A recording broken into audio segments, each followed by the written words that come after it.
Time to stream.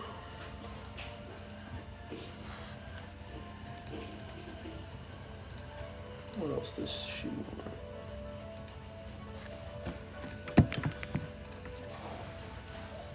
Hello, everybody.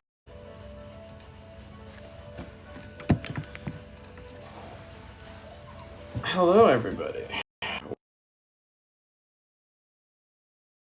We got the first viewer up here, Otto. Hello, Otto. How are we? That was fast. Yes. Believe it or not, my roommate doesn't believe that I'm an actual semi-popular streamer on the internet. I'm sure you took me at face value when I said that. Yeah. We got my roommate playing Project. Is that Project Melody? No, this is Muse Dash in the background. What horrible things you want me to play in the background? I don't know. When you do your stream. I have no freaking idea. Dinosaur friend, that's me. I am your dinosaur friend. What we're doing. This. I need to make. Okay. I will turn this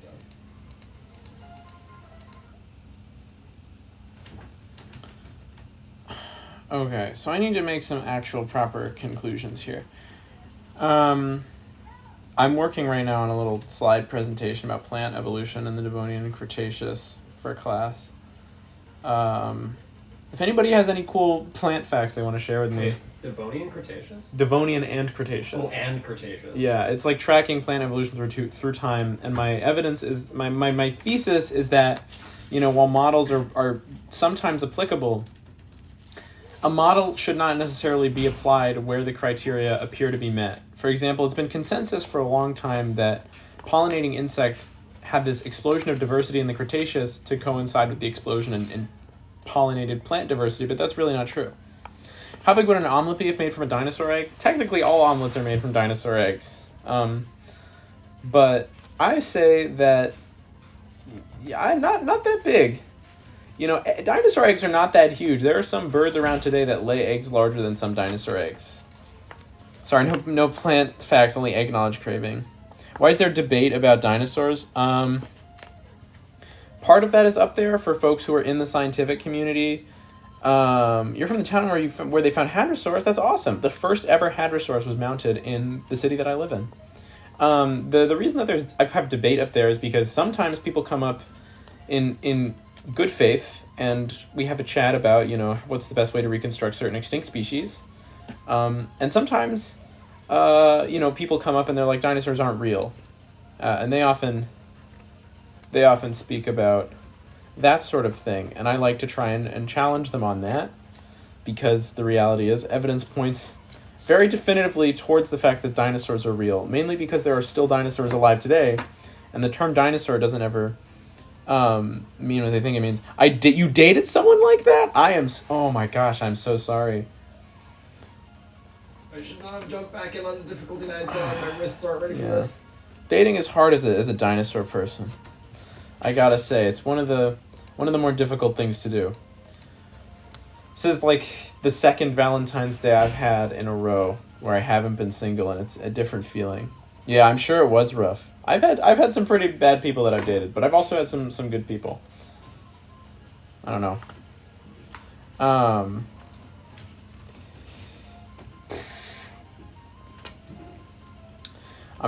Happy Valentine's Day to you and your partner. Thank you.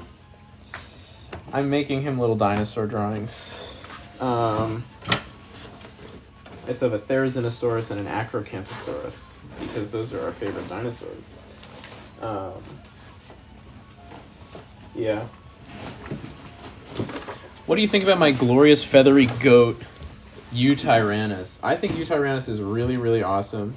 I think it's super unique, and it's one of my go-to examples when people are like, do we have any, what's it called? Complete dinosaur skeletons? And everyone's like, oh no, there's no such thing. And then sometimes when you bring up the examples of like Archaeopteryx and Sinosauropteryx and all that, they try to hit you with, well, they're very small, and then you can go Eutyrannus. That's a complete thing. Yeah, it doesn't matter if it's small. The thing is, there are a lot of people that argue that Archaeopteryx and its ilk are not actually true dinosaurs, but birds. Okay. They're Um, transitional species.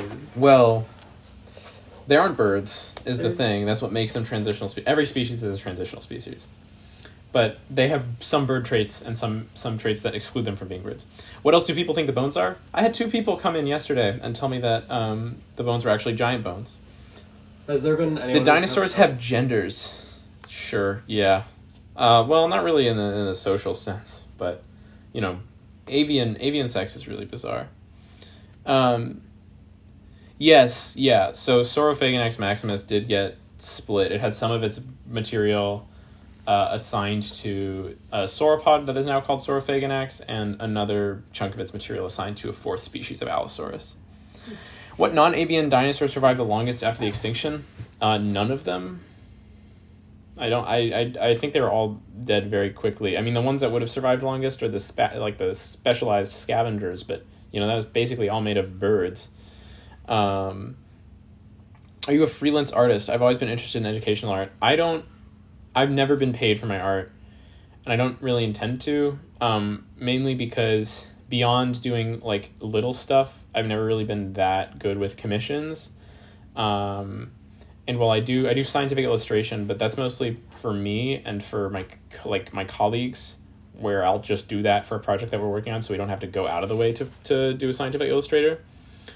Are you like the little blonde boy from Mitchell's versus the Machines? Yeah, I am. In fact, this stream is the equivalent of that little blonde boy going through his phone book and calling everybody and asking if they want to talk about dinosaurs. This is me calling everybody on the TikTok For You page and asking if they want to talk about dinosaurs. Are there any modern-day animals that could survive the late Cretaceous? Yes. Some generalist gymnosperm pollinators. Generalist angiosperm pollinators. If you put a modern honeybee in at just the right time, I guarantee you they would wipe out almost all the pollinators that are there. What were the crocodilians like in the late Cretaceous? They were fairly similar, but they were way bigger. Oh, okay. So these today's would not have survived. No. Maybe some of the smaller ones that are around today. I think if you put a cave, like a dwarf cave came in the late Cretaceous, it would probably be fine. Do you think the legends of dragons could be from an ancient person finding a giant pterosaur fossil? No, I don't. That's not really... No, what's up? Well, welcome up Game Boy 98. What's your question? My question is it possible for other dinosaurs to coexist in different eras? What do you mean? Like, a dinosaur from the Cretaceous period could coexist in a Jurassic period, or so on and so forth like that? No, because the eras are separated, and even the periods within the eras are separated by mass extinctions. So the whole reason that those eras are separate is because of some event that caused the entire world ecosystem to change significantly enough to cause that origin of new species. Okay, yeah, because I was wondering, because I kind of saw, I kind of assumed, us humans, people from, the 60s, 70s are still alive, but in their, 80s or 90s. I kind of assumed it like that. Periods of... The geologic time is separated by many millions of years, and also those geological splits are characterized by mass die-offs of certain organisms. So for example, the Triassic lasted from I believe 252 to 195 million years ago, and so no individual dinosaurs from the Triassic are really making it into the Jurassic beyond the ones that survived and then diversified. Okay. I mean, there are some species that exist across multiple geological periods, but generally speaking, most of them die out. So, there are definitely some animals that made it over the boundary because that's how extinction works, but they would have died out relatively quickly as well post diversification because the ecosystem just changes so much that animals that are suited to the original Triassic ecosystem are not going to be able to survive in the modern Jurassic ecosystems. Okay, that makes sense. That makes sense. That makes sense, because I've always wondered if there were, different species of dinosaurs coinciding from different eras due to, just... I know, it's weird, but no, it's a good thing to learn that. It's really good. I never thought of it like that. Yeah. Well, I'm happy to be of help. Thanks for coming up. Yep, not much. Yeah, have a great night, man. You too. All right, next up we got Emmett Donor. Is that how I say it? Please let me know if I pronounce your name incorrectly. I don't want to make anybody upset. This Dylan Craig says, "Do you do digs or are you like a museum dude?" Both. Right now, I'm working in museums, but I'm going to be doing some field work this summer. What's your question, Emmett? Hey, so this is a group that I finally belong in because I really like dinosaurs. Is it true that the Uteranosaurus was just a smaller version of the Tarbosaurus? No. Because many of the people that I've met said that. Yeah, so that's really not true. So Eutyrannus is way, way older than Tarbosaurus. It's about 125 million years old. But Eutyrannus, Tarbosaurus is later. Tarbosaurus is like about 70 million years old, a little bit younger, I believe. Eutyrannus is also not a tyrannosaurid, so it's not in the family Tyrannosauridae, which includes T-Rex, Tarbosaurus. It's a Tyrannosauroid. So it is in that group with T-Rex and Tarbosaurus. It is very closely related to them. But, it's like they're not like I guess this isn't really a solid grouping, but it would be like saying that a hawk is a smaller version of an eagle, right? Because they're related, they're both predatory birds and they share ancestry, but Eutyrannus split off from the group Tyrannosauridae before it became a thing. And you can tell that one of the major traits of Tyrannosauroids versus Tyrannosaurids is that Eutyrannus and its friends, and by friends I mean like related animals, they all have 3 fingers. They haven't lost the 3rd finger that you don't see in Tyrannosaurids like Tarbosaurus and T-Rex. So yes, it's a big Asian theropod, and it is closely related to T-Rex and its relatives, but it is very different than Tarbosaurus and T-Rex. Yeah, because I just needed to know before. Because, I didn't know that before, so before I got all up in people's face about saying that they're wrong, I just needed to know. Yeah. Well, you have my support to tell them that they're wrong and that Eutyrannus was very different than Tarbosaurus. Yep. Yeah. Have a great day. Thanks for coming by. This person says, I like Quetzalcoatlus. I don't know if I spelled it right. You didn't, but that's okay. I recognize it. Summer says, is that a Parasaurolophus? Yes, it is one of the species of Parasaurolophus. Have you watched 65? It's not really a realistic movie, but it's really good. I did not see 65. I was not particularly interested in it when I saw the dinosaur designs. Welcome Yo, up. what up, man? Clad Stingray 420. Welcome up. Hey, Oh, man, I thank just you for wanted the to say finger. that drawing is badass. Parasaur is my favorite dinosaur. Sick. I'm really happy to hear that. That's all I really wanted to say, man. Have a great night. Yeah, thanks for saying that. See ya. How do I leave? How do paleontologists pick up the dinosaur sounds and features from the fossils? So the sounds is kind of a myth. We only have really quantifiable, and that's Parasaurolophus and Panachosaurus. Any other dinosaur that you claim to have, that like people will claim to have accurate sounds from, I'm doing air quotes right now, is not true. Those are all like, sound design exercises by people on YouTube that get passed off by social media posters as being like, oh, the scientists came up with an accurate noise for the dinosaur. We only have accurate sounds for those 2 dinosaurs because we have fossils of their vocal systems, so we know what kind of sounds they could have produced. And even then, we can't get the patterns down.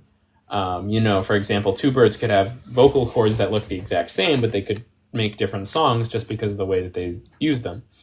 Can you guys not see my comments, or am I being ignored? Lambeosaurus supremacy. Lambeosaurus is cool.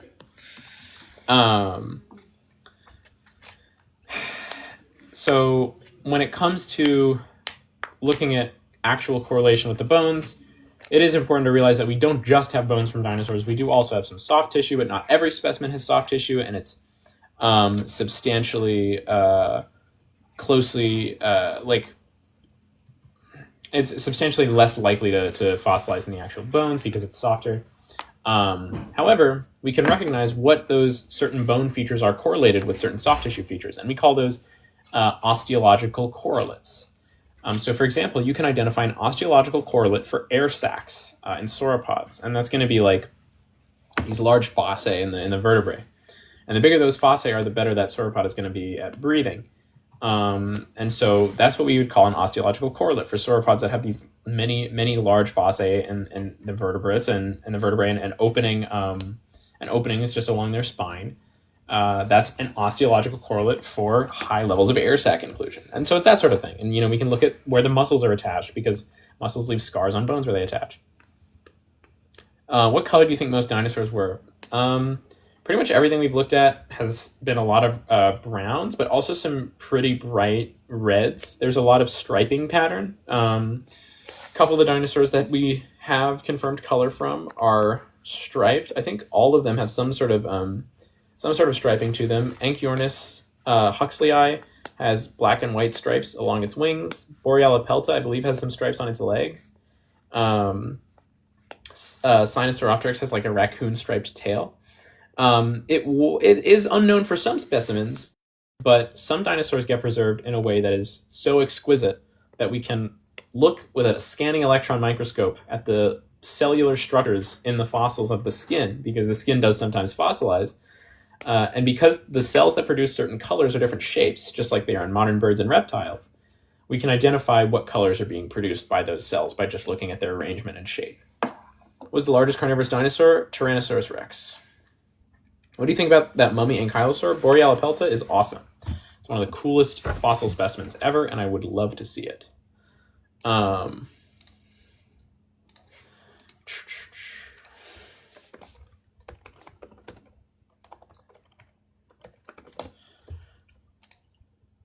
Why aren't pterodactyls dinosaurs, even though the show Dinosaur Train tree they were adopted by? So pterosaurs aren't dinosaurs because dinosaur is a term that describes the morphology of an animal rather than the time period that it lived in.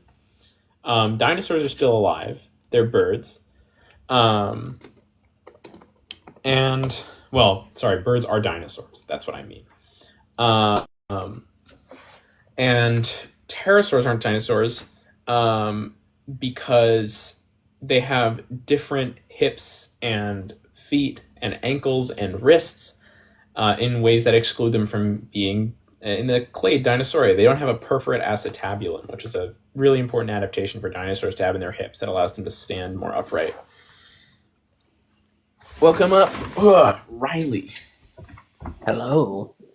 Hello. What's your question, Riley? All right. Listen. So you know how recently we've been discovering a lot of things we didn't know about Spinosaurus recently. Mm-hmm. I just wanted to get more people's opinions about those discoveries. Yeah. So I think a lot of the stuff that's going on is really cool. I do wish that it was a little bit more collaborative because there's two labs that are working on Spinosaurus right now. I gotta say, my main issue, and I think the main obstacle that's preventing us from reaching any real and definitive consensus on what Spinosaurus looks like, given what we have at the moment, is just the fact that Ibrahim and Sereno are not collaborating, and instead they're basically doing like this cowboy feud, and that's really upsetting to me. I think it's kind of unprofessional. Yeah. I can understand wanting to get like the big paper out, but yeah. I mean, and also, something that I also don't understand about the Spinosaurus research. I don't understand why it. So you know how so when their paper releases, I don't remember what paper it was, but it was, I believe, last year when they no, it was something about Spinosaurus teeth. Do you know what paper I'm talking about? Not particularly. There's been a few papers on Spinosaurus teeth. I think you might have to get a little bit more specific than that. Sorry. I probably have it saved on my notes, but something that I hate is is like once they are out, it takes like, this is a over exaggeration by 10 miles. It takes 10 years for anybody to acknowledge it. Yeah, well, the public is definitely slower at acknowledging scientific papers than scientists are, just because they're not. Well, I think it has to kind of go down the pipeline from people who are like, active researchers in the field to people who don't research in that field but read those papers to people who read those papers and make art and do movies and all that stuff. And then it goes to the interested public, and then it eventually gets to the uninterested public. And to be honest, the uninterested public really hasn't had their perception of dinosaurs change since Jurassic Park, because they just don't really learn intentionally. Yeah, and I think, all right, hear me out. I think more movies slash video games, like whatever, I think they should start trying to include more accurate representation of Spino. I think that's true of definitely all dinosaurs. I really Yeah, there but needs to be like more encouragement for, films and stuff to yeah, be open to the public. And I think Primitive War is meant to do that. Um, Surprisingly, that like FX show La Brea had a somewhat accurate depiction of Spinosaurus, which was really funny to me. I mean, the Isle. I don't know if you've heard of the Yeah, Isle. Lady Isle. The Isle has a somewhat realistic depiction of Spino, but then again, it's the Isle. Yeah, it is the Isle. Can you really trust the Isle? Yeah. Well, the thing that I have a problem with the Isle's designs is that it's such a mix between, very accurate designs and ones that are not like, accurate at all. you look at the Utah Raptor. If anything, it looks more like a Jurassic Park 3 Raptor Actually, than yeah. a Utah Raptor. Yeah, the Isle has had Troodon in development for so long that Troodon's not even a real dinosaur anymore. Hold on, Um, what is Troodon even considered? it's considered a nomen dubium right now. The family named after it, Troodontidae, is still valid, because there are some really complete relatives of Troodon. But the original Troodon, because it's only teeth, and it's housed in the museum where I work, the first ever Troodon specimen that was called Troodon. Um, it's a bunch of teeth, and they fit into a little cardboard box, and that's not enough material to name an animal on, because we can't definitively say.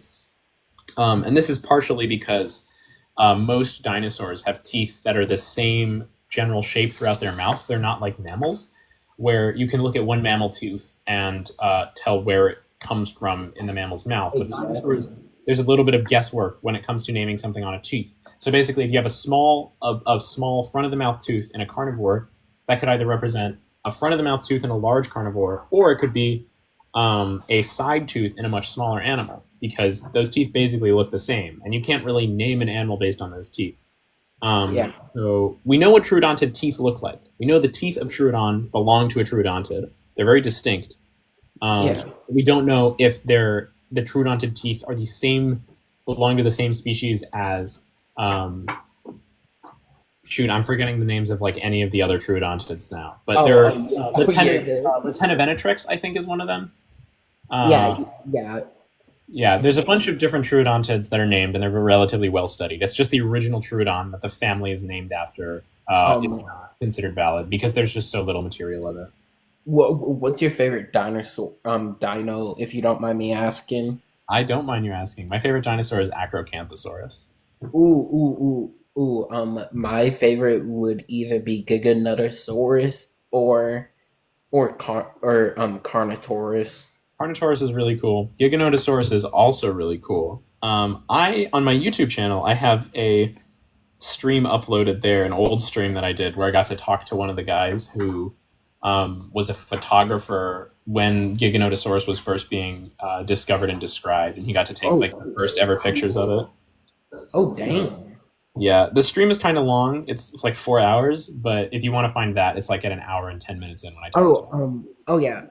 I meant to ask you this while we were kind of on the topic of like dino games. Have you heard of the Game and Beaver by chance? Yeah, I used to watch the Gaming Beaver all the time. Someone brought up Ark. That reminds me. What do you think of Ark's dinosaur designs? I think they're okay. You know, I I do have a little bit of an issue with Ark in terms of like the accuracy of it because they don't really distinguish between stuff that's really like a fantasy creature and stuff that is a real animal that's being based on. Like I've had people come to me and ask about like what's it called, the Maywing, and be like, is that a real animal or is that just from Ark? And I think that's, I don't know, it's a little bit iffy that they don't make that distinction. I don't really like that choice. Yeah. But I don't hate Ark. I think it's cool. I think it's a cool game. I don't personally enjoy it that much, but I just don't like survival games like with an emphasis on building that way. I like the Isle though. The Ark way over. Yeah. They way overscaled the Giga 100%. Oh yeah, that's the other thing. Is a lot of the dinosaurs are like really really big. Like isn't the Giga in Ark like 300 feet tall, or something ludicrous like that? Let me check. How big is this animal? Oh my god. Yeah, it's about 5 times as tall as the real Giganotosaurus. Jesus. 5 times as long. It's 45 meters, which is That's like Safi Jiva size. yeah, that's my roommate. Yeah, the Giganotosaurus in Ark is 150 feet long. Shit, that's huge. It's bigger. It's probably big enough to kill an Argentinosaurus in one bite. So Damn. there's that. That's an elder. Holy! I knew it was big. Yeah, that's bigger than some of the Monster Hunter monsters, which is crazy. Bigger than the biggest one. Ooh! I have another question. What do you think about Path of Titans? I play Path of Titans with my partner sometimes. I think it's pretty fun. Yeah. Ooh! Someone brought up a Jurassic World Evolution. Yeah, I like Jurassic World Evolution. I've been playing a lot of Prehistoric Kingdom recently. Nigel Marvin's in that game. I don't know if you ever watched the Nigel Marvin shows when you were. I believe I did. Yeah, he hosted some of the TV specials for Walking with Dinosaurs, but he also has like his own nature documentary stuff that he does. If I'm being for real, I forgot about Walking with Dinosaurs. I love Walking with Dinosaurs. All right. Yeah. Oh no, go ahead. The last Walking with Dinosaur media I consumed was the movie that came out in like 2013. Yeah, I remember that. I saw that in theaters with my friend, and I was really disappointed, to be honest. See, personally, I mean, obviously, it isn't the best movie, but I kind of liked it. Yeah, I thought the dinosaur designs were really excellent. I just thought it was a little like campy. Yeah. Which suck. It wasn't a really terrible film. I just thought it could have been more. When a movie comes out like that, I always like, maybe this is a little bit too stuck up of me, but I like to see it as an opportunity to like really inform the public in like a scientific way. And it felt just a little bit too much like kind of like a movie to me. And I think it could have been really cool and like really informational, and talked a little bit more about the science behind some of the discussions. But And I also feel like the pacing of that movie was way off. yeah, Like it felt like things were moving too fast. yeah, I feel like it definitely could have been a TV show. Oh yeah, 100%. I would have totally watched like a 10-episode TV show about all those little paleo formations in end Cretaceous Alberta. Yeah. No, speaking of Walking with Dinosaurs, I was interviewing for a paleontology job a couple weeks ago, and they asked me in the interview question whether or not I liked Walking with Dinosaurs and Walking with Beasts more. And I had to think very hard about my answer, because they're going to be very discerning because the place is like focused in Cenozoic paleontology. Well, that was actually one of the questions on the Yeah, interview. yeah. I just brought it up. No, that was That's the first so thing they funny. asked me. I was like, I was talking about how I got into paleontology, and the guy was like, "So, you prefer Walking with Dinosaurs or Walking with Beasts?" And I like Walking with Beasts a lot. All right, I do have a couple other people requesting to get up. All right. But thanks for coming by. You asked some really awesome questions, and I really enjoyed talking to you. Have a wonderful day, my dude. You too. Bye, Riley. When a fossil is found, what's the go-to method to determine when the specimen died? So usually, what we do for dating specimens is if we can, we identify if the strata that we're excavating belongs to a previously uncovered formation. Now, a fossil formation is a chunk of rock that we know contains fossils of the same age because it comes from the same depositional environment. So, for example, the Morrison Formation is a central United States formation that was laid down during the Jurassic period. And so we know if we're digging something, Emmett, Majungasaurus is known to be cannibalistic, but a lot of dinosaurs are. So the Morrison Formation, for example, contains all Jurassic animals, and we know roughly what age anything that comes from the Morrison Formation is because we know when that rock was laid down. But if we find a new formation, how do we know how old it is? Generally, the way we do that is basically by radiometric sandwiching, which is a term that I made up, and I think it applies very well here. We can't date rock directly if it's not igneous. If it's metamorphic or sedimentary rock, it's going to not be closed off. It's going to have inclusions, and it's not going to be really accurate.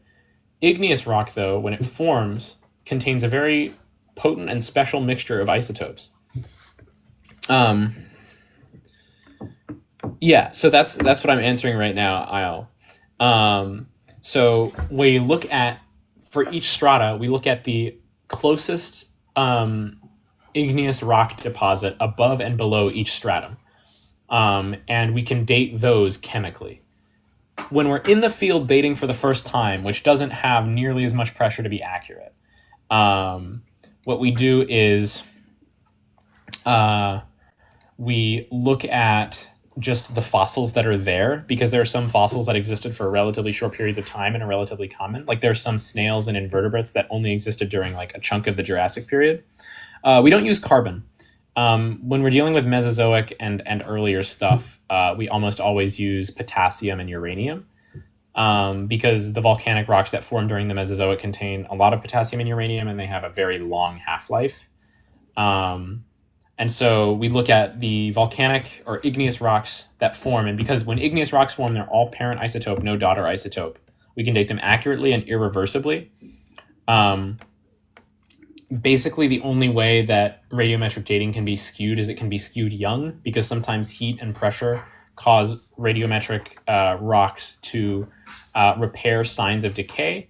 So if you're looking at measuring cracks in uranium, including crystals, that form as the uranium decays, you would, if that rock was metamorphosed or exposed to heat or gas in a certain way, it would appear younger than it is. But all of the rocks that we use for radiometric dating, they can't be skewed older. They can only be skewed younger. But usually we don't date with that, or we don't use polonium halos and stuff. Does an environment affect rate of decay? Is there a deposit occurring to offset decay? So when we say radiometric decay, it's not really an environmentally affected process. There's been tests run in the lab. There's no real way to reverse the rocks that we use for radiometric decay, or slow them down or speed them up or anything like that. They tried heat, pressure, all that. The rocks that we use are igneous, not metamorphic, so they haven't gone through a process which would cause them to be exposed to more of the daughter isotope. The kinds of decay that occur are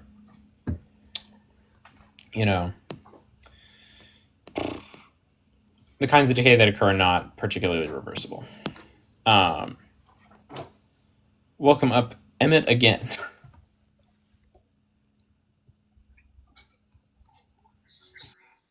Hello. Hello. Oh. I'm back again. Yes. I was wondering, because I knew a Giganotosaurus was part of the Carcharodontosaurid. Yeah. I was wondering how long the gash of the bite would normally bleed. That's a really good question. I don't know if we have a lot of data on blood coagulation rate in sauropods, which is the primary prey of a lot of the Carcharodontosaurs. So yeah, I don't really have a definitive answer for that. I'm sorry. Okay. Yeah, because it would have to go into a lot of different factors that we just don't know regarding the structure of sauropod soft tissue and their blood pressure and all that. All right, we'll see. And I also know that Ark overscaled the Giga by a lot. They did. All right, I will see you. Have a good day. Yeah, it would be not easy to include to really get blood coagulation rate from fossils of any kind. Our knowledge of dinosaur blood chemistry in larger species is unfortunately relatively limited.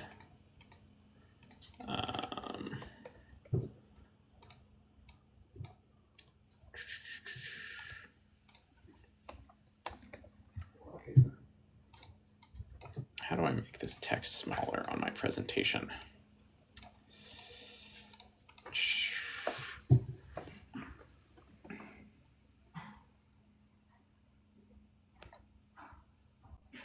Yeah, so when a dig site is first breaking, when we like first open up the dig site, we can't do any on-site radiometric dating because it takes a while and it's very chemically involved.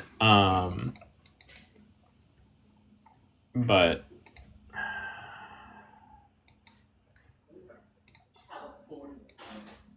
for field dating, we mostly use fossils.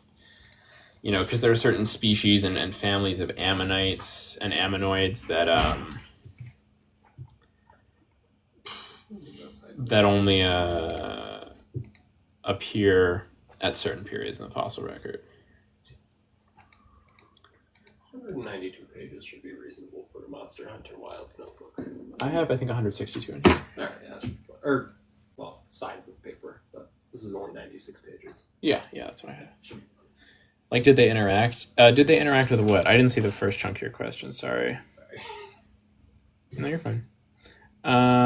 Any known dinosaurs, like carnivores, known to be able to mimic the sounds of their prey? No, we don't have any real solid evidence of mimicry in that capacity in the fossil record. I mean, I doubt it would be impossible, but that's such specific behavioral data that would not really be possible to gather just from fossils.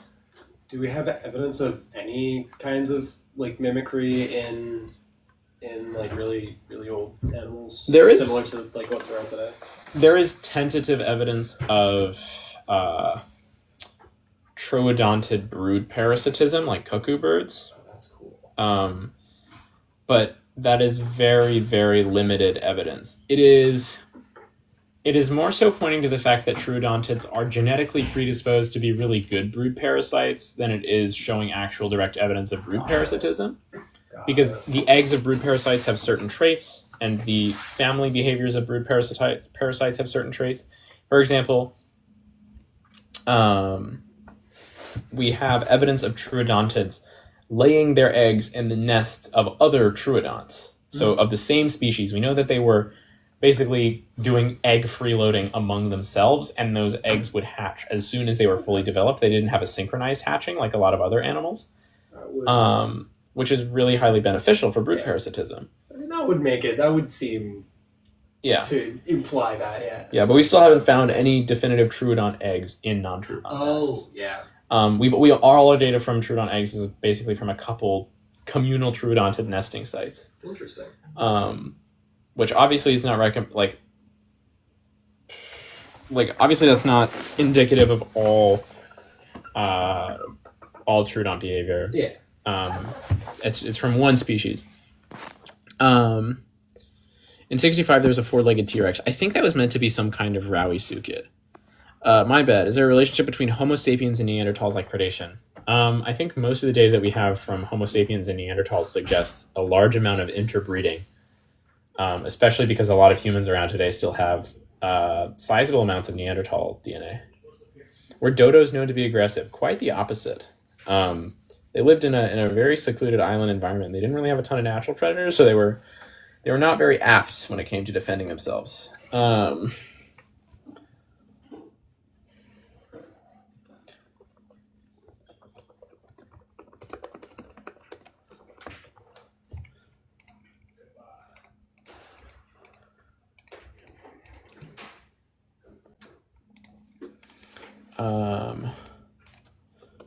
Short wing beetles. I did see the Goliath T-Rex specimen. I am hesitant to comment on it because it is just a femur. But that is exciting because that is like the size predictive bone. I want to see the histology on that. I want to see if it's older than any of our other T-Rexes, not like temporally, like in terms of its actual age. Did any dinosaurs show signs of island extremism slash dwarfism slash gigantism? Yes, 2 on the same island. Hatzegopteryx is a giant Ashdarchid pterosaur. It's the second largest Ashdarchid species, and it primarily lived on islands. In fact, it lived on islands with Magyarosaurus, Tethys hadros, and some other smaller animals, Zalmoxes, that are all what are they called? They're all really great examples of island dwarfism. So you had this one giant animal that was coexisting with a bunch of other animals that were really, really small for the groups that they're part of. Hola. Is your name? Can I call you Skylar? Is that okay? Yeah, you can just call me Sky. That's chill. All right. Welcome up. I was lucky. Skylar. I don't want to debate, but bro, I love the Spinosaurus so much, and I wanted to know what your thoughts are about like, cause the new like debate about if he was a good and decent swimmer and like about his bone density and everything. But then there's all that stuff about his buoyancy and stuff, and I just want to know your opinion about it. Yeah, I read the Sereno paper, and I'm pretty convinced of that side at the moment. I think if you look at a combination of the general structure of tetaneurin dinosaur tails, you're not super flexible because a lot of the soft tissue of the tails is made from bone. So in the way that a lot of these tendons become ossified and the tail bones start to interlock, so you don't get a ton of flexibility in any of the tetaneurin dinosaurs. So you're saying it would like be hard to like maneuver kind of with it in a way they're trying to say it. I get it. And additionally, Spinosaurus probably had a lot of air sacs in its body, which is something that Nizar Ibrahim didn't account for a lot in his research. He was mostly just looking at bone density. And the Sereno paper kind of indicated that the presence of air sacs in the upper sides of the body and the lungs particularly cause it to be not particularly buoyant. The vertical rays on the tail are also really, really thin, and they're not super viable for muscle attachment. So they're not like what you would see in newts or alligators or any like living analogs that we have. They're not even like what you would see in some of the aquatic reptiles in the Mesozoic. Oh. Instead, they're much more akin to like the kind of rays that you see supporting skin sails in equatorial lizards that use those sails for display and stuff. So I think Spinosaurus is definitely That's crazy. Yeah, it's definitely an animal that's living around aquatic environments. I don't think it was a particularly committed swimmer. I think it makes more sense for Spinosaurus to be a coastal kind of wading predator like a heron. Yeah, that's my opinion.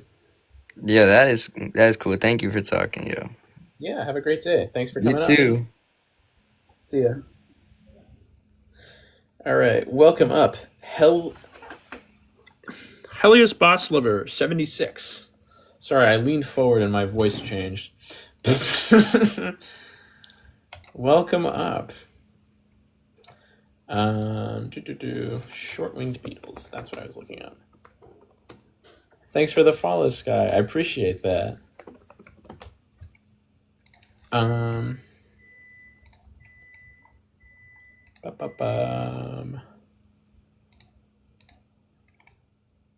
Do they have feathers? A lot of them, yeah. We have direct evidence for feathers and for scales, depending on the species of dinosaur, but basically all groups of dinosaurs had the ability to develop feathers, and some of them convergently evolved scales. Or like kind of reactivated the innate archosaur scales because, featherless skin was like the ancestral condition of archosaurs way, way back, but in terms of the archosaurs that gave rise to dinosaurs, they were feathered. Was Therizinosaurus seen as prey or danger to large theropods it coexisted with? We don't really have any evidence, as far as I'm aware, of direct predation against Therizinosaurus. I could be wrong, so I'm just going to double check that, see if I can find any papers. Therizinosaurus.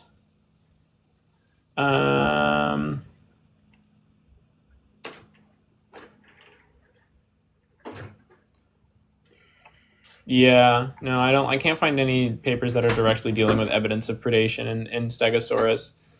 But we also have Stegosaurus itself has fairly limited fossil material. We don't even have a skull, so it's not particularly definitive. I gotta say, probably just wait until more specimens come out of Therizinosaurus.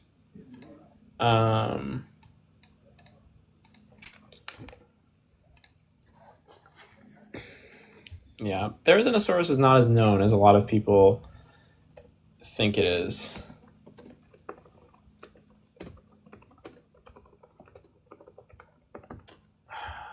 It's a very popular animal, but such is the case with basically every dinosaur that shows up in Jurassic Park. Do we know if dinosaurs had cloacas? Yes, they did. Psittacosaurus, I don't think it's actually been assigned a species yet, but there's a Psittacosaurus specimen that has fossilized cloacal tissue.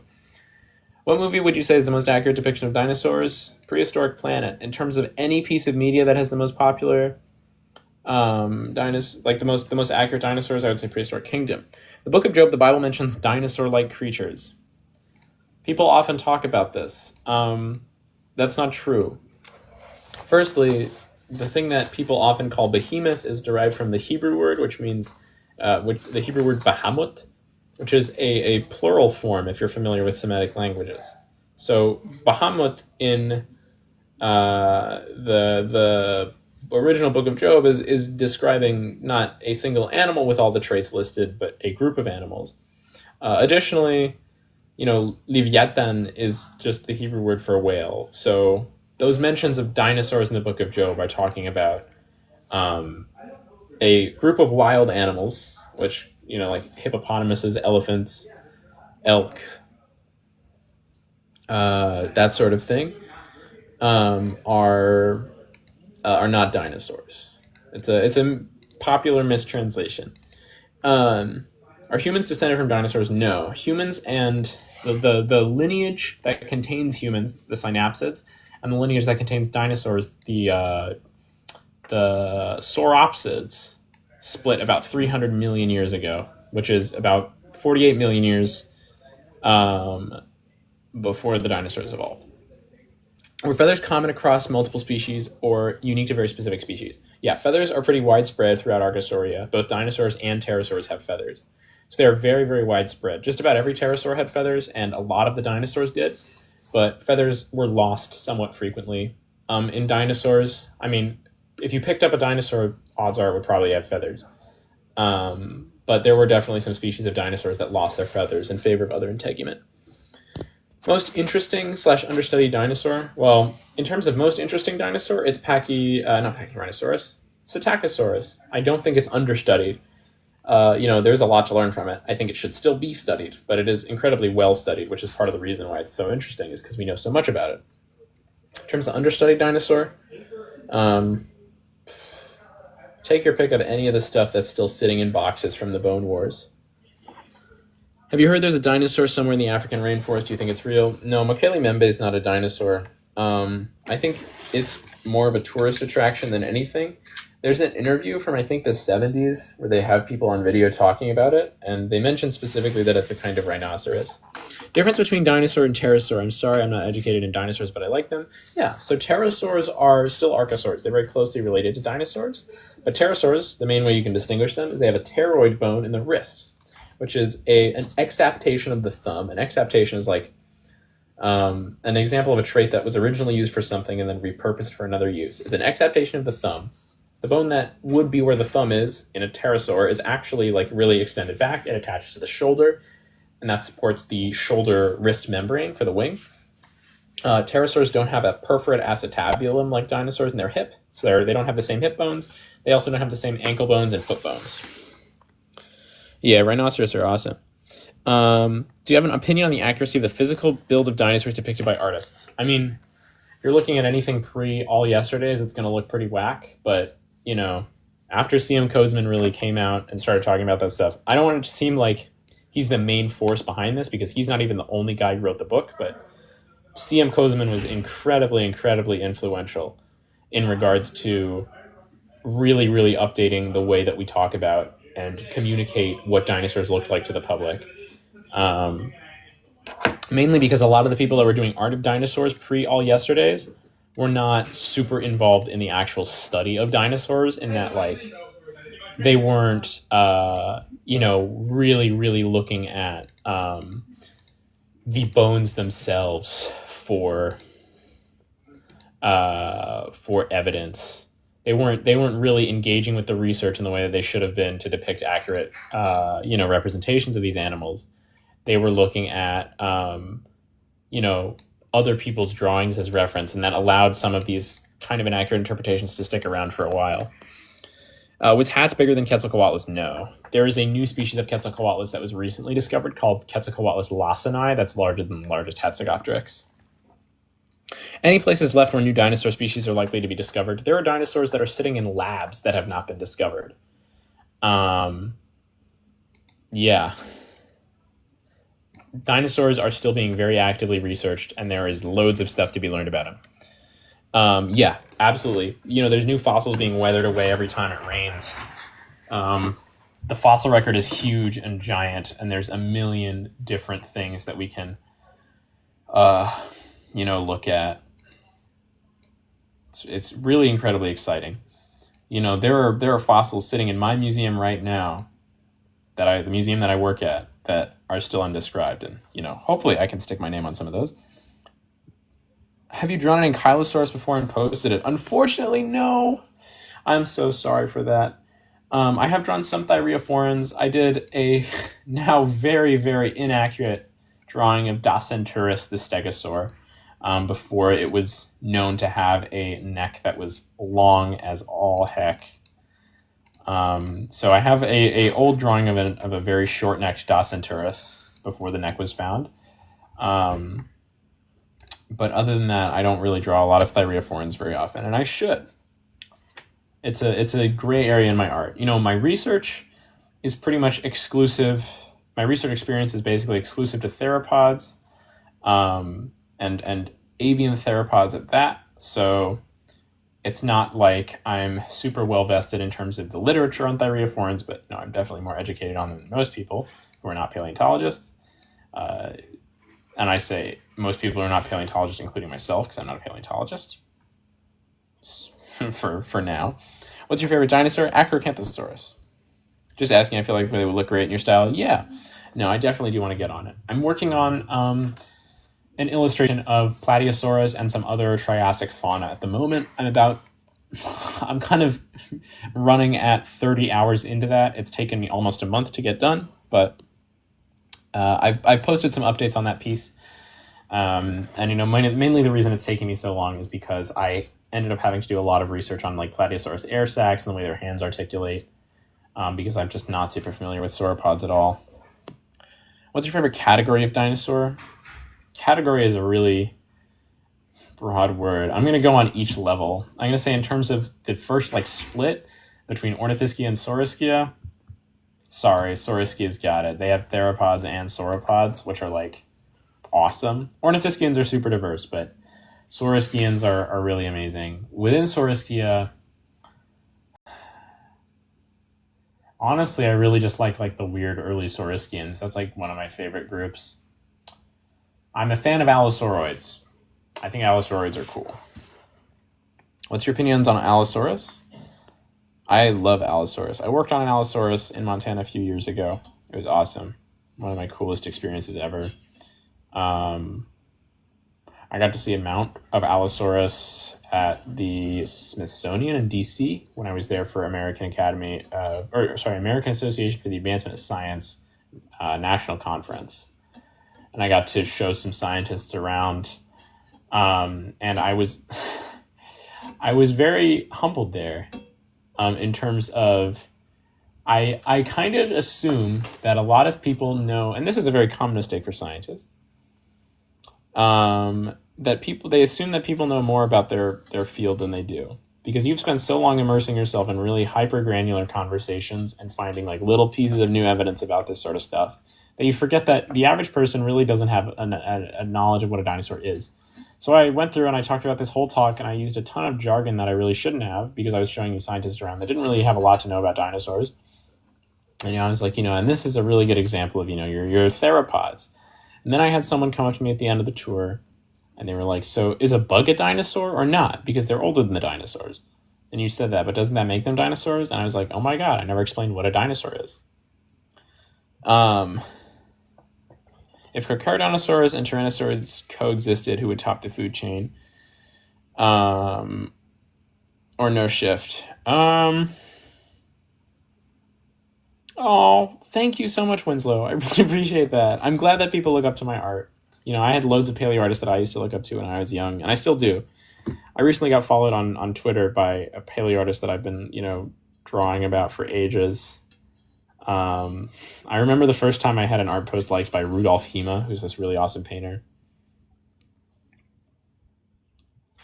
Opinion on the idea that Spinosaurus long spines might have been anchors for big neck muscles. That's not really based in fact. Generally because in animals with muscle attachments in that area, you would expect to see thicker neck vertebrae, and also there needs to be some muscle scarring on the actual neck spines or the back spines, which you just don't see. Should I try getting you to 18K likes? 18K is a lot, and I would certainly appreciate that. Really like the dinosaur with the crescent. It starts with the P. Parasaurolophus, that's the one in the background. Dinosaurs are just dragons, dude. If you want to explain what a dragon is and why dinosaurs are dragons, go ahead, but dragon is such a broad term that is useless taxonomically. So that's why I say dinosaur and not dragon, because dragons aren't real scientifically. Daspletosaurus, is it true that they're like big brothers to the T-Rex? Daspletosaurus is smaller than T-Rex, but they are very closely related.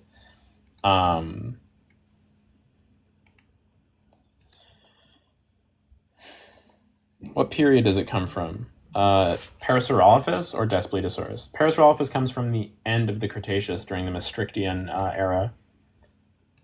Or not era, Maastrichtian period? I think once you break them down, it's the Mesozoic era period. Maastrichtian epoch, maybe? I don't know if the Cretaceous is properly... Oh my God, age. Age is what it is. The Maastrichtian age. I'm messing up my geological terms. This is so embarrassing. Yeah, it's from the Maastrichtian age of the Cretaceous period in the Mesozoic era. Of the whatever eon that was. Opinions on velociraptors, they're awesome. My favorite dinosaur is Acro as well. Great choice. Thank you. I really appreciate that. Acrocanthosaurus is so cool. What's your favorite late Jurassic dinosaur? Mine's Saurophaganax. Old Saurophaganax or new Saurophaganax? Do you mean Allosaurus anax or Saurophaganax maximus? Because those are two different animals. My favorite late Jurassic dinosaur is probably Diplodocus. I really like Diplodocus. I like Saurophaganax as well. I'm a big fan of the late Jurassic sauropods. As a fan for what I would consider quite funny. Yeah. No, people ask that question a lot. I put it up on the screen, but I don't think anybody reads that, which is funny, and I don't care. It's a fine question, and I love answering it every time. Because it's cool. I love talking about Acrocanthosaurus. Yeah, Saurophaganax maximus is awesome. It is a cool sauropod. And I know a lot of people are bummed that it's not like a giant carnivore or whatever, but I think it's a right impressive diplodocid. Lesser Giga. Acrocanthosaurus is like the opposite of Lesser Giga. It's cooler Giga. It's Giga with... It's like the love child of Giganotosaurus and Spinosaurus. It's awesome. It's so amazing. I love Acrocanthosaurus so much. And its skull shape is like so much more like excellent than Giganotosaurus. My favorite dinosaur is Acrocanthosaurus. I have a painting of Acrocanthosaurus on my page. It's also not my profile picture. It's my profile picture on Twitter and on YouTube. But it's Acrocanthosaurus painted with the color scheme of Vivictus Asmati from Magic the Gathering. What's the new hypothesis about feathered dinosaurs instead of scales, or was it disproven? Feathers on dinosaurs are very much scientific consensus. Not all individual dinosaurs were feathered. The reason this Parasaurolophus in the background isn't super feathered is because it's what's called a hadrosaur, and hadrosaurs are known not to have feather coating on a lot of their body because we have skin impressions from them. But a lot of the saurischian dinosaurs and a few of the ornithischian dinosaurs are also feathered. Yeah, Acrocanthosaurus has just a super interesting, unique skull. One of my other favorite like theropod skull shapes is the megalosaurs, which I guess includes spinosaurs. Why do you love your favorite dinosaur so much? Because it's cool. It's entirely based on how it looks, and also the fact that it has footprints everywhere across the U.S. So you can go to a bunch of places and see the footprints. Live, laugh, Triassic period. So true. Do you think Nessie is actual surviving plesiosaur or just doesn't exist? I don't think Nessie exists. I'm skeptical of a lot of cryptozoology. When I was really young, I used to be a hardcore chupacabra believer. I would go out and I would look for evidence of the chupacabra. T-Rex is a dragon worm, but the wings didn't fossilize. Possible? No. The principle of homology dictates that, the bones in T-Rex's wings would have had to come from somewhere and then go somewhere. And we have a really, really excellent idea of T-Rex evolution. We also have all the bones that could possibly be in the wings. And also, even if the wings just miraculously didn't fossilize, wings require certain physiological adaptations that leave traces on every single part of the body. And T-Rex is one of the best repertoires of complete body fossils that we have. It has no sternal keel, which is necessary for wing muscle propulsion. It does not have any of the lightweight adaptations required for animals for flight. It's just not possible. There's no way that T-Rex had wings. I'm either going to be a biologist or what? You're fine. Have you watched Friends? Because I guess your favorite character is Ross. I could be wrong here. Do you make the podcast Extinct Zoo? I don't. That's crazy. I watch Extinct Zoo, though. I watch them occasionally. I should start a podcast. I'm thinking of starting one. I guess this is kind of a podcast. I'm thinking of just uploading episodes of this live to YouTube. Is it true that there were dinosaurs that were beefier than a T-Rex? Yeah, all of the sauropods. Yeah. I was in therapy the other day, and my therapist said that I was like Ross Geller. Yeah, okay. If once I do, I have one episode of this podcast up on YouTube. Well, not podcast, this live up on YouTube. But, depending on how good the audio quality is, I'll definitely do that. Yeah, it's a matter of getting that stuff up. But if you go search Dryptosaurus on YouTube, at Dryptosaurus, I have a 4-hour live stream uploaded there if you want to listen back to it. I don't know if the audio quality is that good. How close are T-Rex to chickens? They're pretty close. They're both tetanoran theropods. So ever heard of the fan theory that some dinosaurs could mimic like parrots? I don't think it's impossible, but I don't think it's directly evidenced either. What adaptations allowed carcharodontosaurs like Mapusaurus to hunt large sauropods? They have very thin, slicing jaws. They're not as optimized for bite strength as T-Rex. They're very large, which is another thing that's going to help them get up to the body tissue of the sauropods, and they have really highly serrated teeth that are designed for cutting tissue. What if it had wings like an ostrich? They have kind of similar bone shapes. The reason that theropod dinosaurs have wings that look like ostriches is not because theropod dinosaurs evolved from flying animals. It's because birds evolved from theropod dinosaurs. So that's kind of like saying, how come humans don't... well, that's like saying, how do we know that fish didn't fly? Because bat wings have the same bones in them and the same general structure as fish limbs. Bats evolved from fish, not the other way around. So it makes sense that the bones are similar. I cried at the scene of Jurassic World of the Brontosaurus. Yeah, the Brachiosaurus dying made me sad. Do you have any advice for me to learn to draw dinosaurs better? Yes, absolutely. Depending on how old you are and how experienced you are in this field, always read description papers that are published when the dinosaur comes out. That's where you're going to get the best possible information, and it's not going to be distorted at all by science communicators, which are wonderful and lovely, but inevitably we will project our own opinion onto what these dinosaurs should have looked like. And if you're doing, really original paleo art, you want to go off of the literature and the physical evidence on the bones. If you have a local museum, go there, draw from life, learn the proportions of these wonderful, wonderful extinct animals that shared our planet. In terms of actual technical drawing technique, probably the most helpful resources I could recommend for that are Brian Eng on YouTube. He's a lovely paleo artist and he does great talks.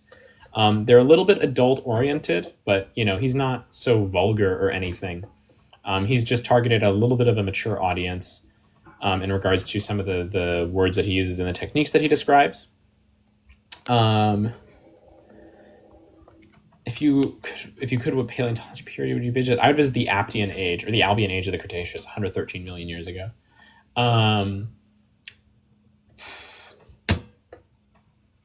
And Brian Eng is great. Joshua Knoop is great. You can find him under the label PaleoStream. He frequently talks to Rick Raptor 105, who's a guy that is a little bit less paleo art oriented, but he's just funny. We don't have any direct evidence of Komodo or like dinosaur venom in the way that Komodo dragons are.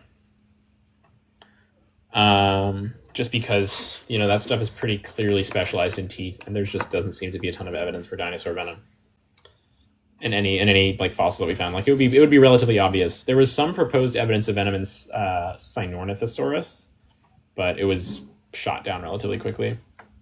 Hello, I'm looking to be a paleontologist. What degree and what class should I take? Thank you, Winslow. I really appreciate it. Yeah. So in terms of degree that you want to target, anything from biology, geology, environmental sciences, anything that has, a broad emphasis where you can understand both fundamental principles of geology and fundamental principles of ecology and evolution, because both of those are super necessary to understand paleontology. And it's not an either or thing in a lot of cases. You kind of need both to a degree. Get as much research experience as you can in college. Do you think it's possible humans may be older than originally thought and vice versa with dinosaurs? Definitely think that the clock on human evolution could be pushed back just a teeny tiny bit. And I'm not talking by millions of years. I'm talking like thousands. Yeah. I really appreciate your response in time. I'm going to follow you, but I got to go for now. Thank you so much, Farce. Appreciate it. Have a great night. I think we're pretty accurate in terms of our assessment of dinosaurs. I think dinosaurs might actually be a little bit older than we find fossils for. Should I go for a major in geology and then a minor in biology? Yes, if your school offers it. That's what I was going for initially. I was going for a major in geology and a minor in environmental science, but my school axed the geology major when I got here. So now I'm doing a major in environmental science and a minor in geology, which is, just the way the cookie crumbles. At the end of the day, your undergrad doesn't really matter. A lot of grad schools, I think University of Chicago has one, where they list all of the classes you are required to have if you're applying to their grad school. Grad school is pretty essential for paleontology because it's going to get you that really important research experience that you need. If you want to do, real paleontological research. I might be here a while today because I'm going to pull an all-nighter. Oof, I'm only going to be on for probably another 40 minutes. But I feel that studying is sometimes difficult. Make sure you take care of yourself, though. Always important to keep your health in front of your projects. Sometimes getting a good night's sleep is more important than getting good on a test. Work done. Yeah, that's very true. Yeah, you're welcome. And if you can, if you're going to college, if you're in a town with a local museum, what dinosaurs should you draw?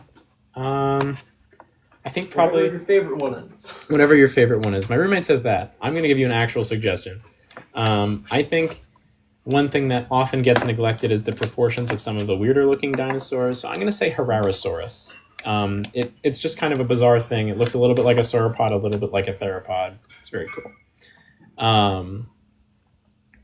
What are some ancient animals that ancient Mesopotamians coexisted with?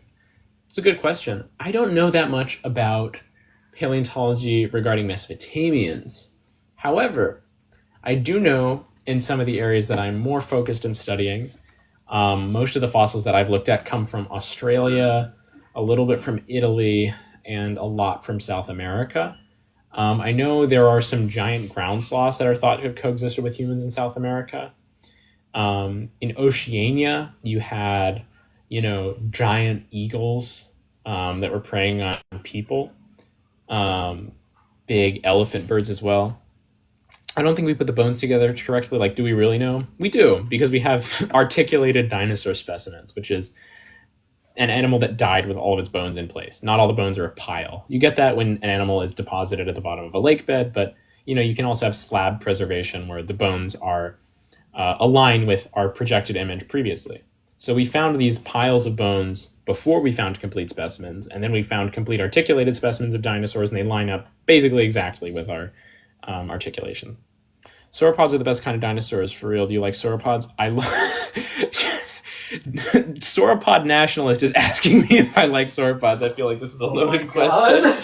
Yeah, I love sauropods. I think they're awesome. My favorite sauropods are Bahatosaurus, Margosaurus, really any of the dicraeosaurids. I love Suuwasia as well. I'm a big fan of like diplodocids and flagellicudellans. Archaeologist here, can you tell the others to stop asking me about dinosaurs? You're telling me. I get people asking me about archaeology all the time. Like, I'll have someone come on here and ask me like an ancient Egypt question or something. I feel like I would gift, but I'm break. You don't have to gift. Please don't gift unless you want to do it. Your viewership is really enough, and your conversation matters a lot for everyone in chat. Your conversation and your willingness to sit and listen matters a lot more than your ability to drop like $1 on a digital item to send to TikTok that gives me like a little bit of money. I really appreciate everyone who's just in, regardless of whether or not you're gifting. I do appreciate gifts very much. I don't want that to come across as being me like I don't want you to send me gifts, because they are fun and they're great and I am thankful for them. But also I'm thankful for the people who just hang out. Because a person being here and sitting and listening and chatting matters much more to me than a digital currency.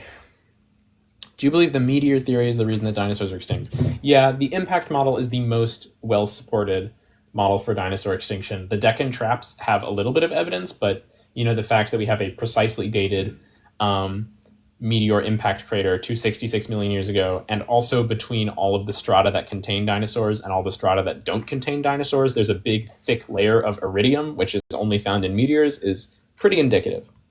Dreadnoughtus is really underrated. I know one of the guys who worked on Dreadnoughtus. I know a lot of the guys who worked on Dreadnoughtus, because that was done in the city that I live in when Dreadnoughtus was first discovered. So I know a lot of the people who originally prepared Dreadnoughtus. I actually met a bunch of them through theater. For some reason, for some reason, there's a lot of people in paleontology who also do theater. Probably one of the things that landed me a job that I just got accepted to. Is because some of the people in that position also were theater people, and we talked about that. Dreadnoughtus is amazing. What extinct sea animal would cause the biggest shift in today's food chain in the oceans? It's a really good question. That is a really good question. My thought would be something small that would cause a massive change to like the water conditions. Yeah, definitely. I think it would probably have to be medium-sized predatory ammonoids. Because a hard-shelled predator like that kind of halts the food chain moving upward, where it can eat the stuff smaller than it, but it has a really sufficient adaptation for all the stuff that's usually eating squids. A shark can't bite through an ammonite shell. None of the shellfish predators that are around today are large enough to take a medium-sized ammonoid. I'm talking something like 2 or 3 feet long. An auk or a seabird is not going to be able to pull that out of the water. It's like a giant clam that eats stuff. I accidentally said my question while you were talking. Do you recommend West MI Uni for paleo? I did not do a ton of research into that. West MI Uni. Really, where you go for undergrad doesn't matter. Honestly, it's more about just if the school offers courses and if you like the city or the town surrounding it.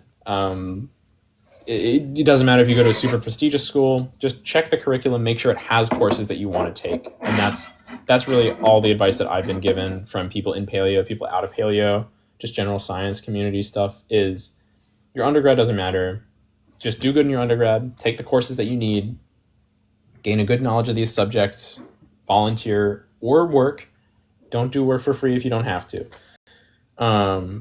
And just get that experience and learn the fundamental stuff that will get you into grad school where you can do like real proper research.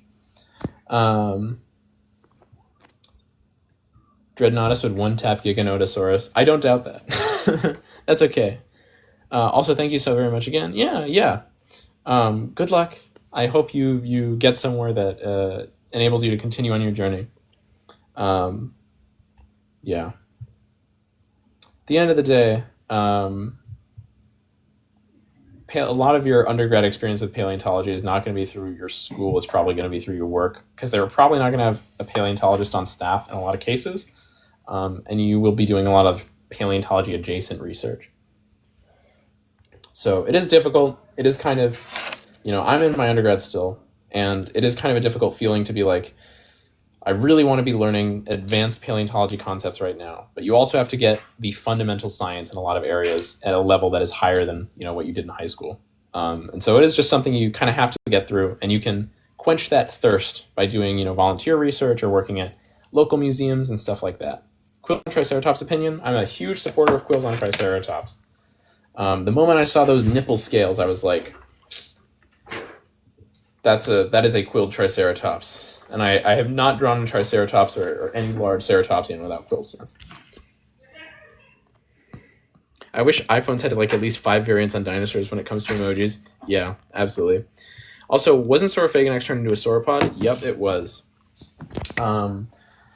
It was suspected for a while that the vertebrae of Saurophaganax that were previously assigned to it were not actual allosaurid vertebrae. They were sauropod vertebrae. Yeah, honestly, I'm not disappointed as much as other people are. I think diplodocid sauropods are super cool. They're some of my favorites. And that's just, another diplodocid with a super cool name. Saurophaganax maximus is definitely one of the coolest dinosaur names out there. Lord of the Lizard Eaters. I'm writing a book. There's a character in my book named Saurophaganax. Which sucks a little bit because the character in my book, the character in my book that I'm writing named Saurophaganax, is a meat-eating creature, which doesn't really bend well with the paleontology aspect of it. Does T-Rex with laser eyes get a hell yeah? Hell yeah. Welcome up, Issa. Hello, sir. Hello. Yeah. What's your question, Issa? Oh, I was gonna ask, who would win, the Indominus Rex or the Spinosaurus? Probably Indominus Rex.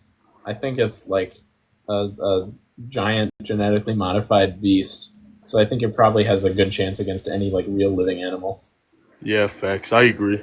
Cause the Indominus Rex, it can camouflage and everything. Yeah, I don't know. I don't think Spinosaurus could really do that. I don't know. It doesn't make an animal that large camouflaging. I don't think would be very likely. Yeah, everybody freaking overrates the Spinosaurus, man. I think that's because they watched a lot of Jurassic Park 3, which I liked. I liked Jurassic Park 3, but that's not what Spinosaurus was like with updated research on it. Yeah, I think Spinosaurus was more like a wimp compared to Indominus Rex, probably.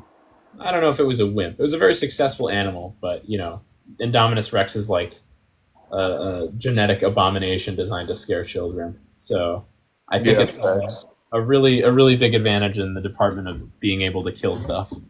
So what's your favorite dinosaur movie? My favorite dinosaur movie. Can I say Prehistoric Planet? Because that's a show, but I really like Prehistoric Planet.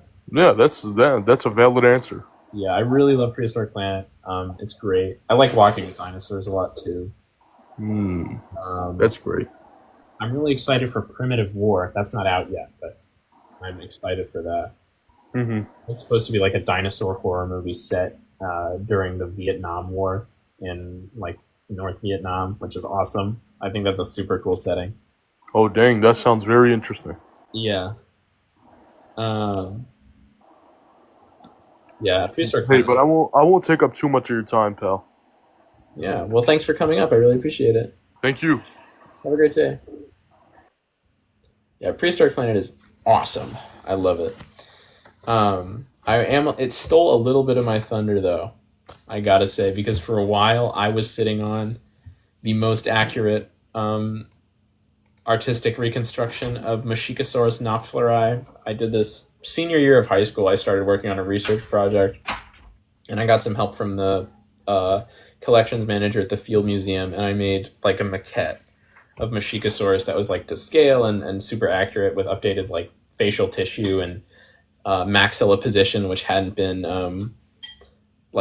properly positioned in the past. Just curious, which dinosaur would you beat in a fight? Nothing bigger than a velociraptor. And I'm not talking about movie Velociraptor. I'm talking about, real life Velociraptor. I was gonna say, you should probably clarify. Yeah. And I might be underrating myself there because I'm like 6'6", but I still don't think I could do that.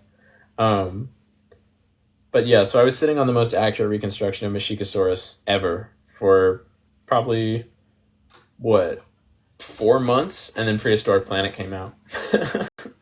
And then they had Machikosaurus in there. And it was, I don't think it was as, I'm not saying it was more accurate than mine, but it was at least as accurate. So it was like, whatever. Yeah. Stay thriving and love sauropods.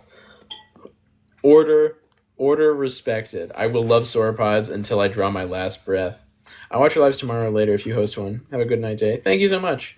I might not stream tomorrow. I'm kind of busy because I have a performance. But I might do it later in the day. Around the same time right now, if anything. Respect the commitment to realism. Thank you. I do. I think these are beautiful animals, and just like if someone's making a nature documentary, they should try to represent the behavior of an animal as accurately as possible. I think we should represent the physiology of dinosaurs as accurately as possible, because they are beautiful, beautiful creatures that lived on this earth millions of years ago. I know nothing about dinosaurs. How big is a real velociraptor? It's about as big as a turkey. It's got a tail that's a little bit longer. The animal that you are familiar with in Jurassic Park is actually now called Deinonychus antirrhopus. And it was fully feathered, but it was about the same size. So Deinonychus is your Jurassic Park velociraptor with feathers, basically. But Velociraptor mongoliensis, which is the name, where the name comes from, is significantly smaller. It's probably like the same level of danger as a coyote. I'm trying to remember, what is the reason they called it Velociraptor antirrhopus in the movie? The reason they called it Velociraptor antirrhopus in the movie is because the scientific advisor, one of the scientific advisors for the film, Gregory S. Paul, had the opinion that Deinonychus was an American subspecies of Velociraptor. Not subspecies, just species. And he put it into the genus. And so they were like, wow, Velociraptors really can be that big. Yeah, goose-sized and about as angry. Yep. Last question: do I have to have good drawing skills to be a paleontologist? Not necessarily, but I think if you really get into paleontology, you will develop good drawing skills. As a scientist, you are going to learn, and I'm not saying you have to be good going into it, but as a scientist, you are going to learn how to do good scientific illustration, because that's just a requirement. You're going to learn how to draw, and it's not difficult.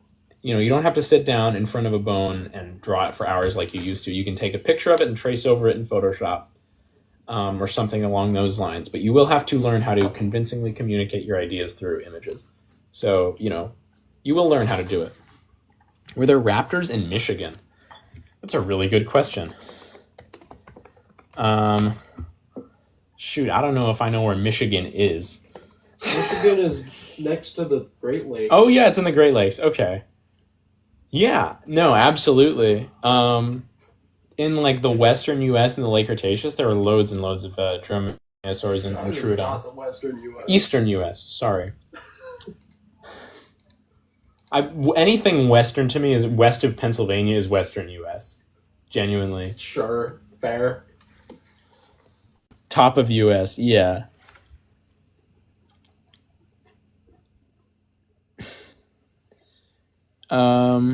Yeah, top of US. Yeah, they're definitely raptors. Dromaeosaurs are pretty widely distributed throughout all of the world during the end Cretaceous. You had Unenlagines in most of South America, which are kind of dromaeosaur. I don't know if there were any Mexican dromaeosaurs, but I wouldn't necessarily disbelieve reports of dromaeosaur fossils from Mexico, especially because Mexican paleontology is kind of just being uncovered right now. And I'm sure it's got some good depositional environments. What about giant sloth? No, actually, I don't know exactly how far north the range of giant sloths went, but I do know that we have giant sloths from New Jersey. I don't know where the northernmost giant sloth fossils are from, but I know Thomas Jefferson found a giant sloth fossil in New Jersey. So They're at least somewhat close in terms of their latitude. Do you think short-faced bears could fend off Utah raptors if they coexisted? You made some good broccoli. Yeah. You eat my broccoli? Yeah. You eat all of my broccoli? No, I'm struggling a little Hey, chat, my roommate just ate all my broccoli. bit. I didn't eat all your broccoli. My roommate just ate all of my broccoli. She's a broccoli thief. Yeah.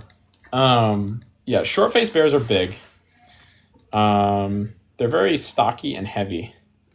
But they're not that much larger than a polar bear. And they're mostly notable in terms of their robustness. I mean, I don't think a Utah raptor would attack one if it could help it, but Utah raptors are really large animals. Help, my boyfriend says they're not real and nothing I say helps. Any advice?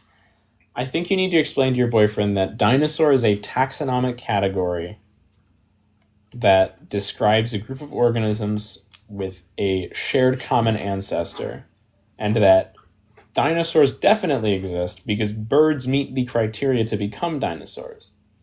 If your boyfriend to be considered dinosaurs. to be considered dinosaurs.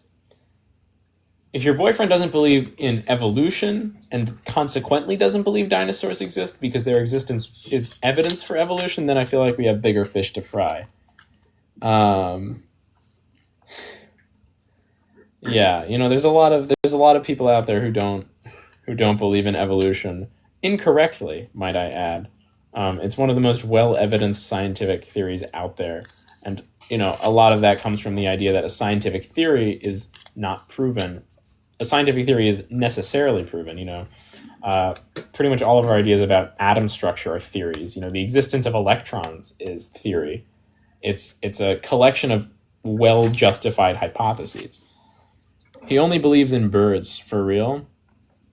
Yeah, I mean, depending on how old he is, I feel like you can get really entrenched in that and really not have anywhere to go. But, in my experience, when I'm dealing with that sort of thing, it's never really just that someone sees a dinosaur and is unconvinced.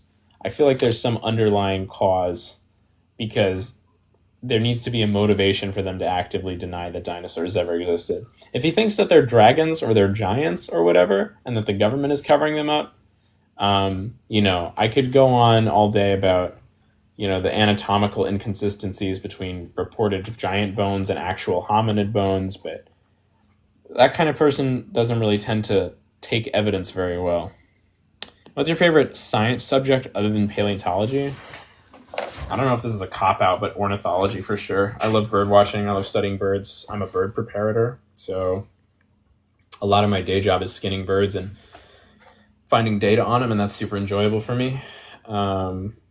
Yeah, I love birds. Ornithology. If someone banned me from the paleontology convention, I don't know what you'd have to do to get banned from SVP. Probably those people who kind of faked a fossil of an octopus, and then when someone brought up the idea that octopuses don't have bones, they were like, it's actually not the original fossil, it's an ichno-fossil that the octopus made as a self-portrait. I'll talk about this later. Those people might be banned from SVP, but if I was banned and I could never do paleontology again, I would do ornithology. Do you think the Ishtarkid fursuit could get you banned from SVP? I don't think the Ishtarkid fursuit could get me banned from SVP because Brian Eng brought a life-size Dilophosaurus puppet to SVP one year, and everyone was super fine with it. That's so cool. Yeah, he keeps bringing it. Next time when SVP is in Philly. Oh, I want to go with that. I don't know if it's going to be in Philly next year. I think it's going to be. Where is SVP next year? SVP. Okay, Society of Vertebrate Paleontology. I gotta know when their annual meetings. SVP 2025. November. Nice. It's in the UK. It's in Birmingham. That is unfortunate. Do you think an orcapod, 5 orcas could kill a fully-grown Leviathan melveli? Yes, probably. Camptosaurus is really lovely. Camptosaurus is an awesome animal. I worked on a little bit, not Camptosaurus. I think it was dubious Camptosaurus, but there's also some Camarasaurus material. Abstract submission and attendee registration open later this year. Abstract submission platform is scheduled to open April 17th. Okay. I can have an abstract together by April 17th. For what? To present at SVP. For the mammoth stuff? No, for my research that I've been doing for the last year on Anseriform evolution. Yeah. Nice. On like the vertebrates stuff. Yeah. Nice. I have to let me do that shit. Okay. Awesome. I'm gonna submit my abstract to SVP soon. Good luck. Sick. Yeah. Everybody wish me luck. I'm gonna try and present at SVP next year. And it shouldn't be too difficult. I mean, they have lower standards for like undergrads than postdoc researchers, so I mean, my research isn't particularly revolutionary, but it involves, the updating of taxonomy for, a couple fairly well-studied modern species and the description. Have I heard of Bomminornis? No, I've not heard of Bomminornis. I'm checking at the Wikipedia page right now. This is a very cool animal. That is fun. Oh, wait. Oh, is this the new one? When was this discovered? 2025. Oh my gosh, this was discovered. Yes, this was discovered yesterday. Oh, I've been hearing about this. Oh shoot. Yeah. This is like the basal pigostylian. Oh, this is amazing. I meant to read this paper. Okay, I have to read this paper now. Thank you for reminding me. I'm bookmarking this right now. I'm putting this in my Zotero. Early short-tailed bird from the late Jurassic of China site. Yeah. And then where's my Zotero? Oh, that's sick. Oh my gosh, this might be really actually quite beneficial to my current research project. hell yeah. That's awesome. Okay, where's my DOI? Where's the DOI on here? DOI.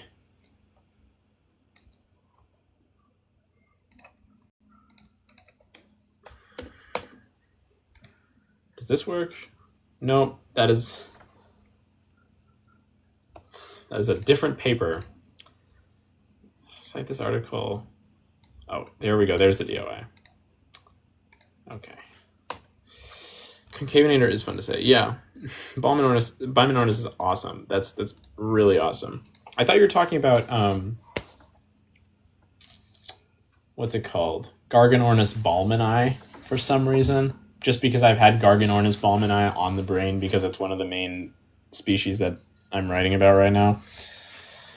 Do you do dinosaur questions? I just have dinosaurs up there because they're the most popular prehistoric animal. I'll take any questions about the history of life on our planet.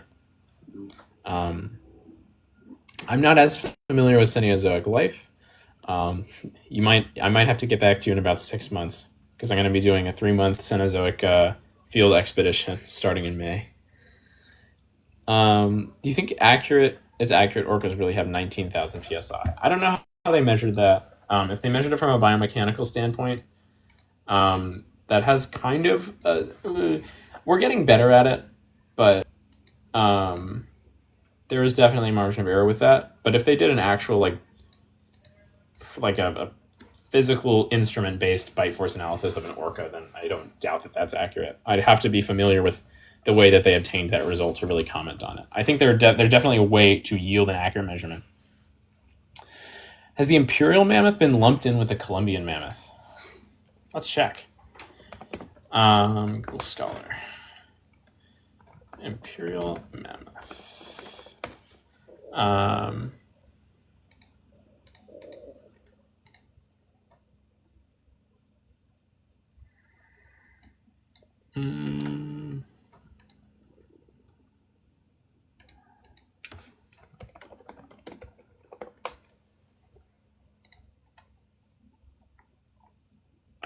List of synonyms.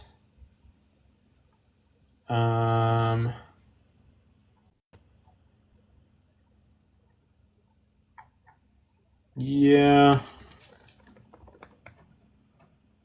This is an article.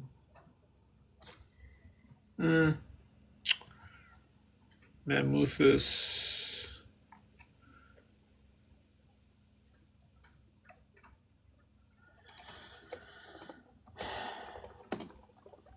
That's a predator.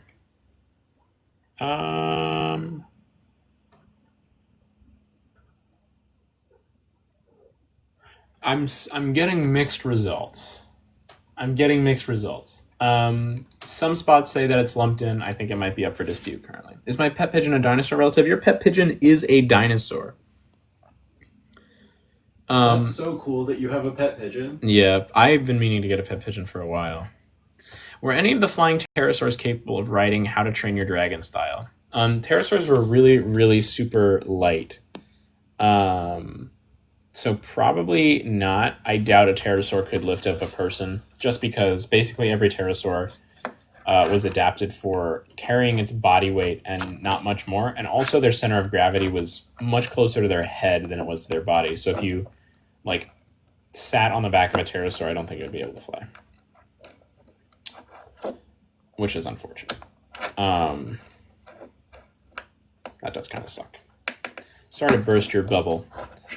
But if you had a giant pterosaur and you were really tiny, I bet you could do it. How about Argentinavis? That's probably more reasonable. If you're a really tiny person, you might be able to do it. Awesome. And if humans are alive, then would it be possible to keep a dinosaur as a pet? If you have enough confidence, and this is not me speaking from science, it is possible to keep basically any animal in your home. Whether or not it's safe is a whole nother story.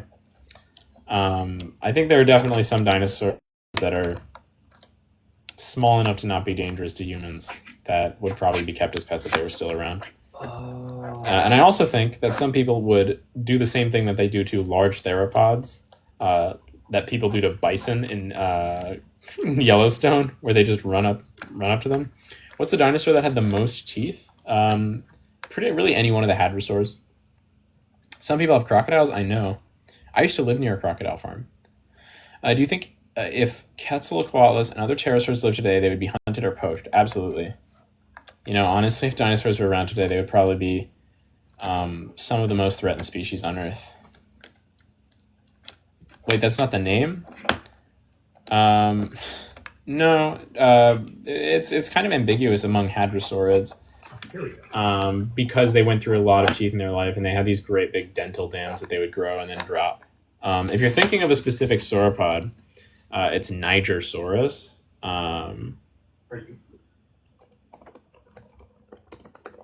Is this not going to work? But you know, generally, with like, it's a very very toothy sauropod, but it's not particularly toothy for like a Rebecchisauridae. My brain can't comprehend how alligators aren't dinosaurs. That sucks. Mine can. Sorry, that was mean. It mainly has to do with the structure of their hip sockets. The definition of what isn't a dinosaur is like really granular.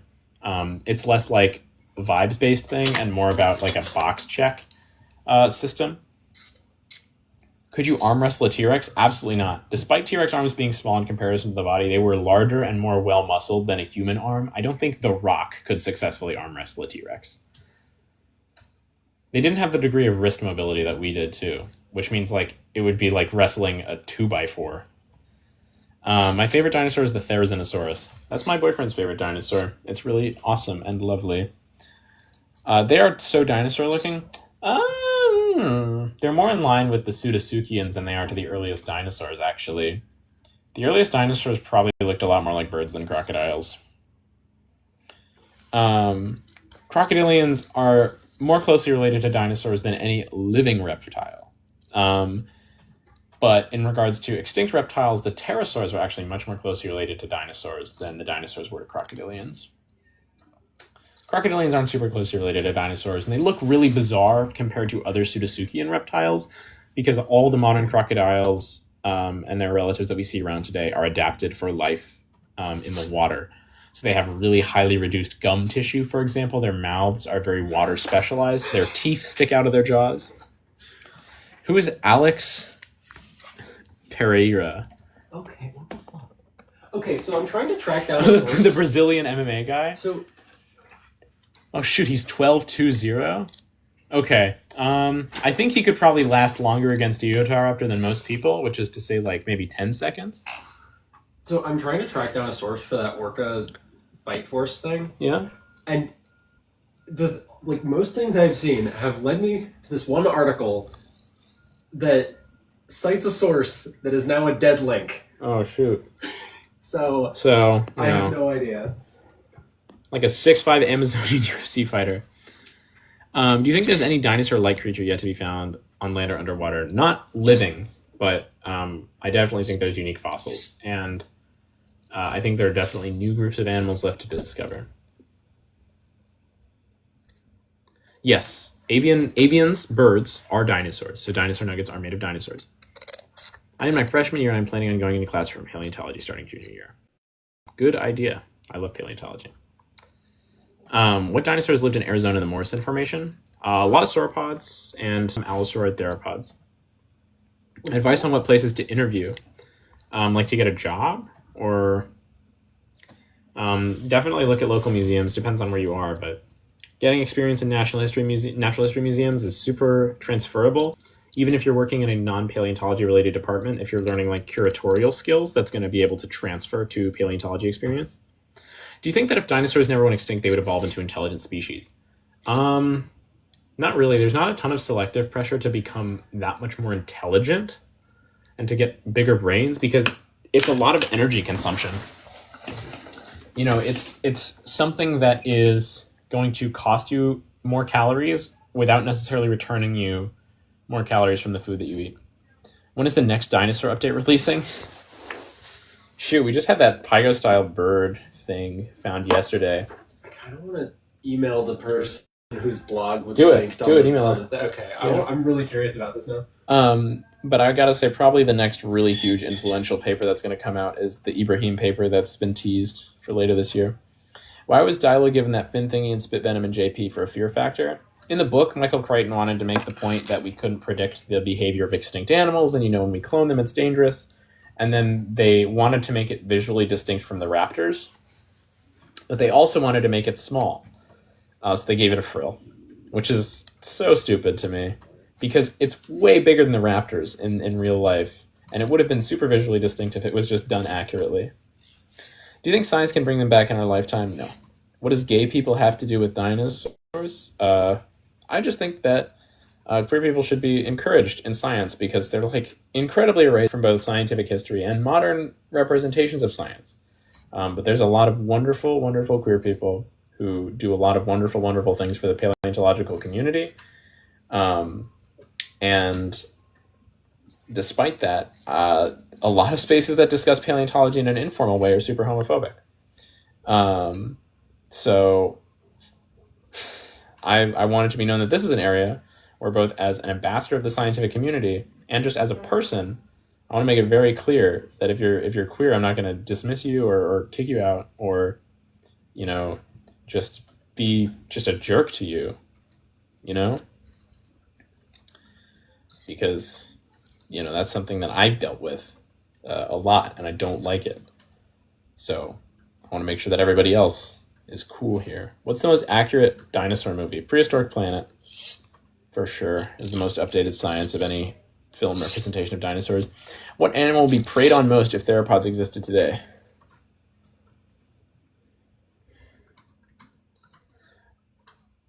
It's a good question. I think I know. Probably domestic house cats. Why not say this is not a body shaming space too? Well, because queer people specifically are in a really unique and terrible spot in terms of both national and international politics right now. And I think it's important to both be vocally supportive of queer people, and also because they often have a tendency to really get erased from science. Can I join? Yes, you can. You can join Cool Pizza Boys.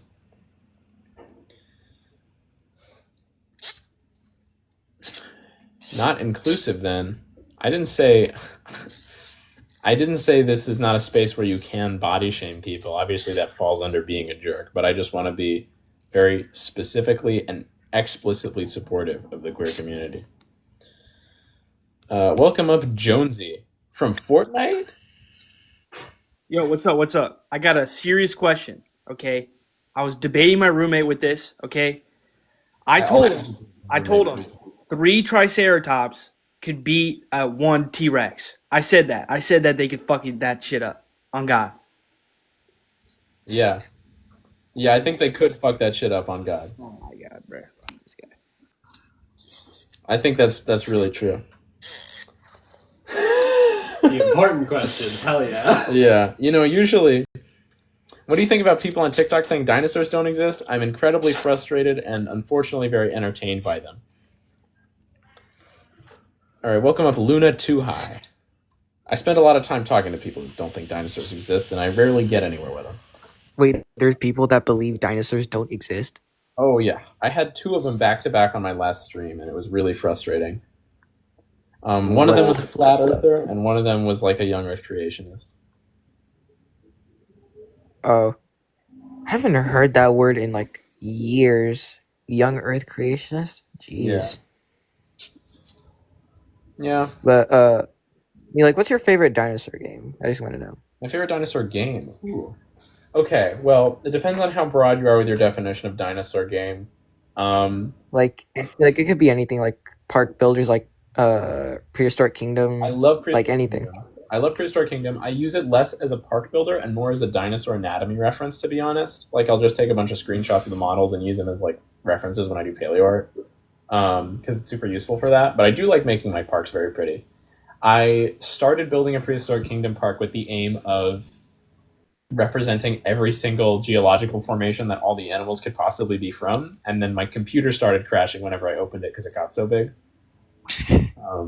So that didn't go well, but I loved it, and it was really enjoyable for me.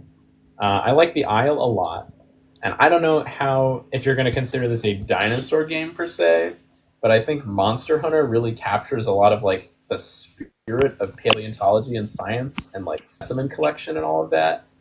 I don't know I think that's more of a naturalist game than a dinosaur game, but I really enjoy it as well. That's like really, for me, I think Jurassic World Evolution 2 is a good one. It may not be like accurate, like per se, because like it's based on the movies. Yeah, well, I still think it's pretty great, and a lot of the newer models, the models that Frontier makes instead of like the ones that are ripped straight from the movies are actually quite good. Like like the Suchomimus one.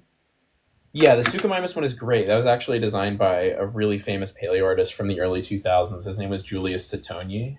And he specifically did that Suchomimus design for Jurassic World, but then it was scrapped from the movie, and so Frontier took it and put it into the game. Oh, that's really cool. Yeah. And then their Eutyrannus is really excellent. Eutyrannus, I love that one. Eutyrannus is great. Their Utahraptor is surprisingly really good. It's one of the best dromaeosaurs I've seen in a video game. And a lot of people criticize their Utahraptor for not having the like sagging Utahraptor lower lip. But that's kind of a paleo meme. It's not really like that consistent with the fossils. Like the lip position is kind of ambiguous. There hasn't really been any research done on like exactly where Utahraptor's lower lip would be positioned. It could be low, it could be high, but because I saw that and I was like, oh, like they're, because I'm thinking like, oh, because like it just like goes like higher and like their lips just cover that, and like when they open their mouth you can like see the lower lip kind of, you know. The teeth of the Utahraptor are good. They sit in the same position that they do in the skeleton. And they kick forward just like they do in life, but they just chose to have the lip cover that, which I think was, I don't know. It's not a choice that I would do if I was designing the animal, but it's not like it goes against it. Yeah. I was like on a Discord call the other time, and I just opened up a whiteboard, and I like ever since I just like been drawing like every T-Rex in like the Jurassic movie franchise, like with like up to date reconstructions. Mm-hmm. And I was like, I might as well make this like every whiteboard. So like I've just been doing every like dinosaur shown in the movies and like in games, like accurately. You know, I would like to go through Jurassic World Evolution 2 and do like videos correcting or just I guess talking about the dinosaur designs, but Skeleton Crew already did that, and so that I feel like that niche has been occupied. So I might have to pick another game to do that with. Yeah, I haven't heard any videos with like the Isle. Yeah, that's what I was thinking of doing. Is doing like dinosaur accuracy for the Isle. Yeah. Because I do like the Isle a lot, and I've spent a lot of time playing it. So maybe I'll do that. Maybe I could do that on stream also. Yeah, that'd be Uh, cool. That's definitely not a terrible idea. I might do that. Yeah, and then you could probably like grab some clips and like chop it up into like a shorter video for like a broader view. Sure. Yeah, I'm trying to upload most of my streams to YouTube now. But I would probably make highlights of that. Yeah. Ooh, there was another thing I was gonna ask. I could do with Prehistoric Kingdom, but I feel like the Prehistoric Kingdom designs are just so good that it would be basically just nitpicking the whole time. Yeah. And it would be more like you listing facts about them than actually critiquing the designs in any way. I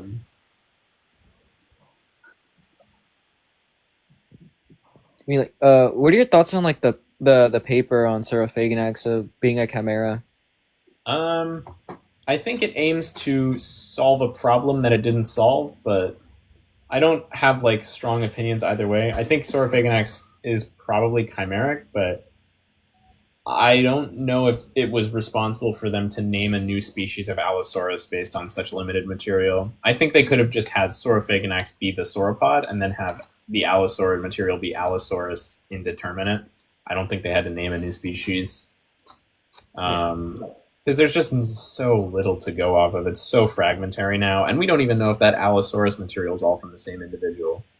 So Yeah. it's like, Because if it was like, because if it had like sauropod like fossils with it, it could have been like the Allosaurus was like munching on something and like it just died with it, you know? yeah, I mean, you get a lot of that with like riverbed deposition. Like I was working on a bone bed where, we had Allosaur fossils, and just a few meters away were like there was this pile of like Stegosaurus bones.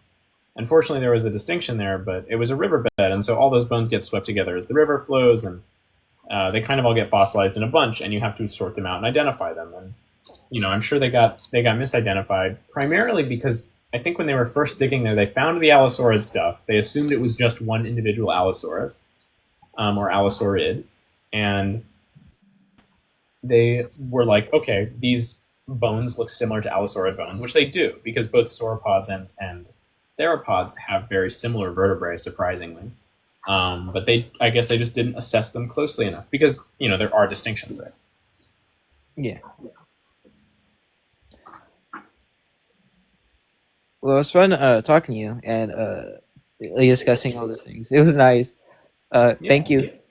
Have a good time. You too. Thanks for coming up. I appreciate your time. Have a great day. Bye. So on the orca thing, the fact that Wikipedia doesn't mention it seems like a little bit of a red flag to me. What does Wikipedia not mention? The bite force? Just straight up nothing about it. Nothing about bite force? Okay. And I mean, obviously I didn't look super deeply, but I didn't see anything about orca bite force. Orca bite force. Bone breaking bite force of... That article mentions orcas, at least by name, twice. Basilosaurus I'm isis. not sure what Basilosaurus isis is.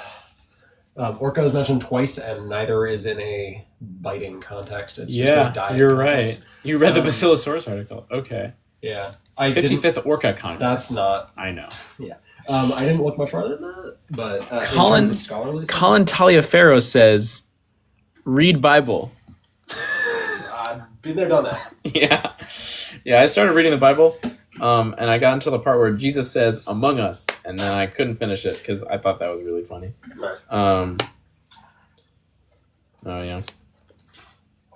Read Bible, everyone.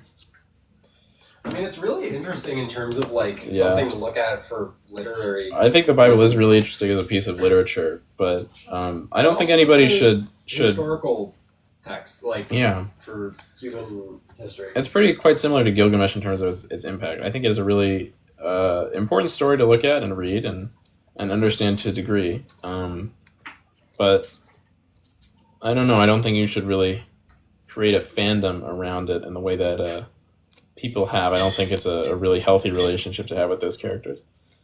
I think religion is interesting. Um, Can start a dinosaur. symbiotic mutual relationships between small pterosaurs and sauropods. Cool dinosaur, by the way. Thank you, Colin. Appreciate it. There is a little bit of, well, in terms of like mutualism between small pterosaurs, we don't really have like definitive evidence of that sort of behavior. I definitely don't think it's impossible, and it is very reasonable speculation to assume that small pterosaurs would have followed sauropods around. You know, when animals get to a certain size like that, they effectively become walking ecosystems. And so, you know, you get small animals following them around. That's just a fact of life. When it gets into speculating what kinds of animals were following them around, I know vertebrates would make it onto that list, but I imagine they would if they were insect predators. What's an open question about dinosaurs? Currently, the exact sounds that Panachosaurus was capable of producing, because we have a fossilized voice box, but there hasn't been any research published about the nature of it yet. We just know that we have it. It was uncovered in Mongolia a few years ago. Like a crocodile-bird relationship, how they clean them. I don't think that's unreasonable. There's no direct fossil evidence for it. But it is like, it's in the realm of like dinosaur color. It's behavior that is not suggested for or against by the fossil record. Another open question about dinosaurs is what kind of facial tissue did theropods have particularly? We don't have any really well-documented theropod facial tissue, and you know, some of the larger non-avialan theropods, which are, you know, you're like your two-legged meat-eating dinosaurs. There's the question of, were any of the Triassic dinosaur species feathered? A lot of our data points to yes, but obviously the math behind ancestral character trait reconstruction is not always perfect. Lips are not really an open question. We know that basically every dinosaur had lips to cover its teeth, and more studies are pointing towards that. Have there been any fossils that have yet to be identified? There are loads. Do dinosaurs approve the removal of QIA from the National Stonewall Memorial website? Absolutely not. Absolutely incorrect. Dinosaurs would never stand by that. If the dinosaurs were still around, they would be paving over the White House right now. We'd have Alfred Hitchcock's The Birds, but with pterosaurs. Yeah. Those aren't dinosaurs, Kai. Okay. You've said that like 4 times. I know. Well, I'm talking about prehistoric animals broadly. Well, I was going to suggest with much larger dinosaurs. Okay, but then it's not the birds because they're not flying. Well, some of them. Maybe it's just a particularly large swarm of like... Pelagornis? Yeah. Yeah, I wouldn't want to get bitten by a Pelagornis. That would suck. I don't know which one that is. Look up here. Let me show you Pelagornis. Let me show you. This is one of the ones. Is it a nose biter? Oh, that's no, it's not a nose biter. This is the largest. Not a nose biter. This is the largest bird that's ever existed. That's not a nose biter. Yeah, it's one of the. That's like a head biter. Yeah, it's one of the pseudo-toothed birds. Damn. So people often misconstrue it as having true teeth. It's not. It has teeth in the same way that Dunkleosteus has teeth. Oh, that's funky. Where, as opposed to just having ramphothecal teeth, they're just part of the bone. Yeah, so cool. It doesn't have true tooth sockets like a dinosaur. Yeah. And because the ramphotheca covers the teeth, it covers the dentition. They don't actually pierce through the ramphotheca like teeth do. The ramphotheca sits on top of them and mimics their shape. That's really cool. Do you think humans would be able to domesticate dinosaurs like titanosaurs? Probably not titanosaurs. I don't imagine that titanosaurs had enough social intelligence to really do that because they had relatively small brains and we don't have any evidence of titanosaur parental care. Yeah, Pelagornis is insane. This is one of the coolest animals ever. That's so you know what this reminds me of? Talioth. Oh my god! This is totally just like Talioth. Talioth, for those of you who don't know, is a monster from Monster Hunter Wilds. It's a small kind of raptor-like thing. I'm gonna show you a drawing of it that I made here. I don't know if you guys can see this. Here, we're gonna pop off the green screen real quick. Enhance effects. There we go. So this is Talioth from Monster Hunter Wilds. And this is, do I think ankylosaurs were anti-fascist? Absolutely. And this is Pelagornis. So Talioth, as you can see here, just like Pelagornis, has these ramphothecal teeth that aren't true teeth, but they are parts of the jawbone that kind of mimic the teeth. I'm putting the green screen back up now. Sorry if you missed it. It's never going to appear again. I'm kidding. I'll probably post. Show up on some social media at some point. Yeah, I'll post that somewhere at some point. Excellent way of putting it. It will appear eventually. But yeah. Whoa, you can see my hand. That's crazy. What if I go like... I wonder if it'll show up if I put a paw in the frame. Okay. Can you see my knee? I'm curious. What happens if you see my knee? To experiment. Do you think Owen Grady's hand gesture... Nope, the paw... Oh, the paw shows up. The paw shows up. Oh. Nope. Okay, it doesn't really work. Yeah, it doesn't work that well. Do you think Owen Grady's hand gesture would work against Deinonychus or Utah Raptors? Surprisingly, yeah.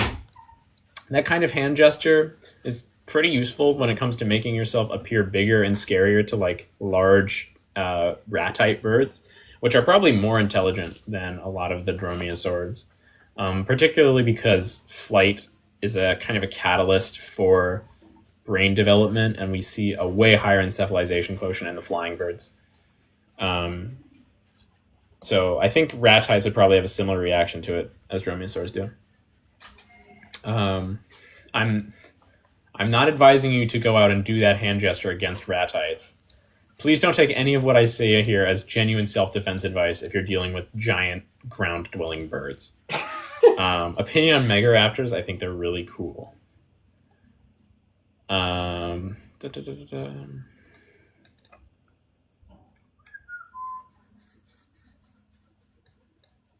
bum, bum. Megaraptors are awesome. There was somewhere a while ago, someone was talking about cyats. That's another thing. I've been reading some papers and taking some notes regarding just general interesting things about paleontology. I don't know what I'm going to do for my next paper. I have 6 days until I have to have a working draft of this literature review I'm working on regarding Permian climatology and how it relates to extinction events. So I don't know how much I'm going to be able to get into Megaraptor reading during that time, because I'm going to have to grind and look basically exclusively at end Permian stuff in regards to the literature that I'm reading, but it's whatever. I'll lock in or whatever. I go to an improv class because I'm a dork, and my improv teacher says lock in, and he's like 60. He picked it up from his son, and he's like, all right, guys, enough warm-ups. It's time to lock in. Everybody get in 2 lines. You'll say 3 lines in this scene. The first person will do a pose, and then he does like the improv exercise. It's great. I highly recommend any sort of acting for anyone who wants to go into science, because it will help you communicate your ideas better, and it'll help you do better in job interviews. Do you think dromaeosaurs would be able to be domesticated to be used to help hunting by humans? Yeah, probably, in like a similar way to falcons. What's a dinosaur that people don't know what they should? Psittacosaurus. They should know it because it looks stupid, and also because it contributed a lot to science. Or like that's the one that keeps dying. Died in a lake bed. Right? Yeah. So Psittacosaurus is this little ceratopsian from China, and kind of all over Asia, where it's a really populous ceratopsian, and they're really good at drowning in lake beds. Fortunately, when an animal drowns in a lake bed, it's really likely to fossilize. And so we have some of our best data on what dinosaurs look like from Psittacosaurus fossils, because they're so good at dying. We have like behavioral data. We know that they had mutualistic parental care relationships, so they wouldn't just take care of their own babies. There are Psittacosaurs that are fossilized in landslides, where they're fossilized not with their own babies, but with like siblings that were much younger and part of a separate generation that they were taking care of. It's just loads of cool stuff like that. There's the Psittacosaurus specimen that we have that has a fossilized cloaca. Do you think Anomalocaris would oppose a U.S. invasion of Gaza and an ethnic cleansing of the Palestinians? Yes, I do. I saw Anomalocaris the other day at my work. Oh yeah, I texted you about Anomalocaris, Yeah. and then 5 minutes later you were like, "Oh yeah, I saw Q a did fossil of too. that today."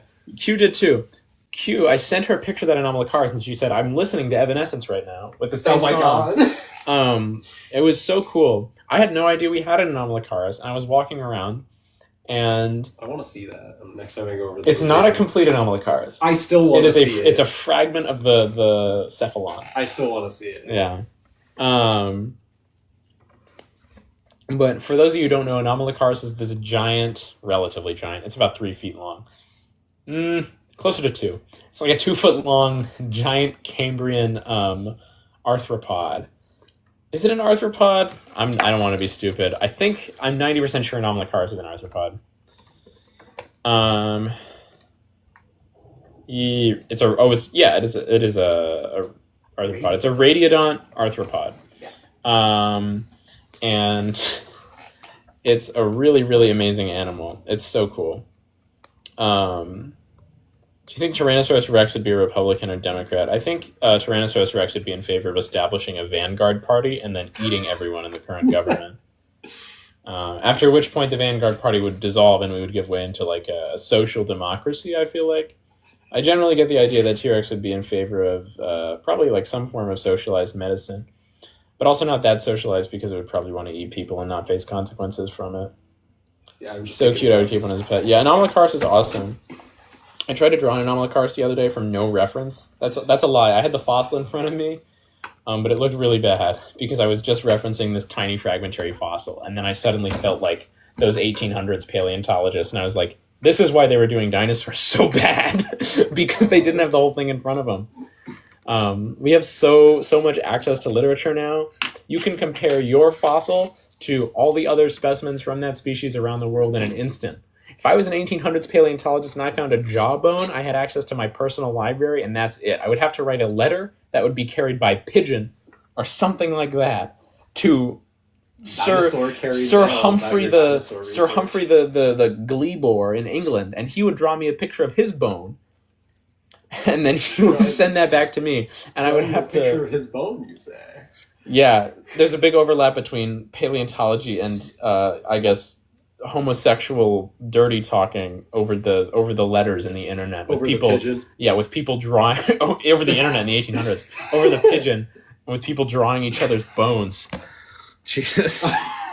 But anyway, so then Sir Henry or whatever would draw his bones that he had, and then they would send them to me, right? And then I'd be drawing my bones, and then we would put them together, and there would be some other person who didn't know that either of us existed, and they would draw their own reconstruction of their bone. It would be a total nightmare. Genuinely, the fact that we have Google Scholar nowadays, I can find a paper on anything I want to in 2 seconds because I have Ethernet. And that's just not at all possible in the old days of science. It's crazy. It's crazy how much things have evolved. They're just really dramatically. Any cryptids you think have a possibility of being real? That's a good question. Let me pull out my MetaZoo cards. I don't think Mothman is real. I think a lot of the ones look like owls. Is majoring in biology really a death sentence? It's difficult, but it's not a death sentence if you got the grit for it. It's also a really applicable major because you can go for biology into a lot of different fields. It is competitive because there's so many biology majors because it's so applicable, but it's good. It'll teach you a lot of good stuff. First card I pulled out of the box was the Purple Blob of Philadelphia. I don't believe in the Purple Blob of Philadelphia. What, you haven't seen it? It's on 3rd and Market. Really? No. Okay. Spreading when I really think about it, is the Chinese paddlefish extinct yet?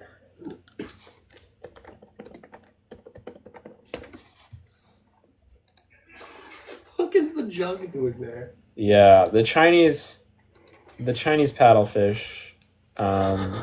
I more so out of foolish, naive hope. Oh, yeah, it's extinct.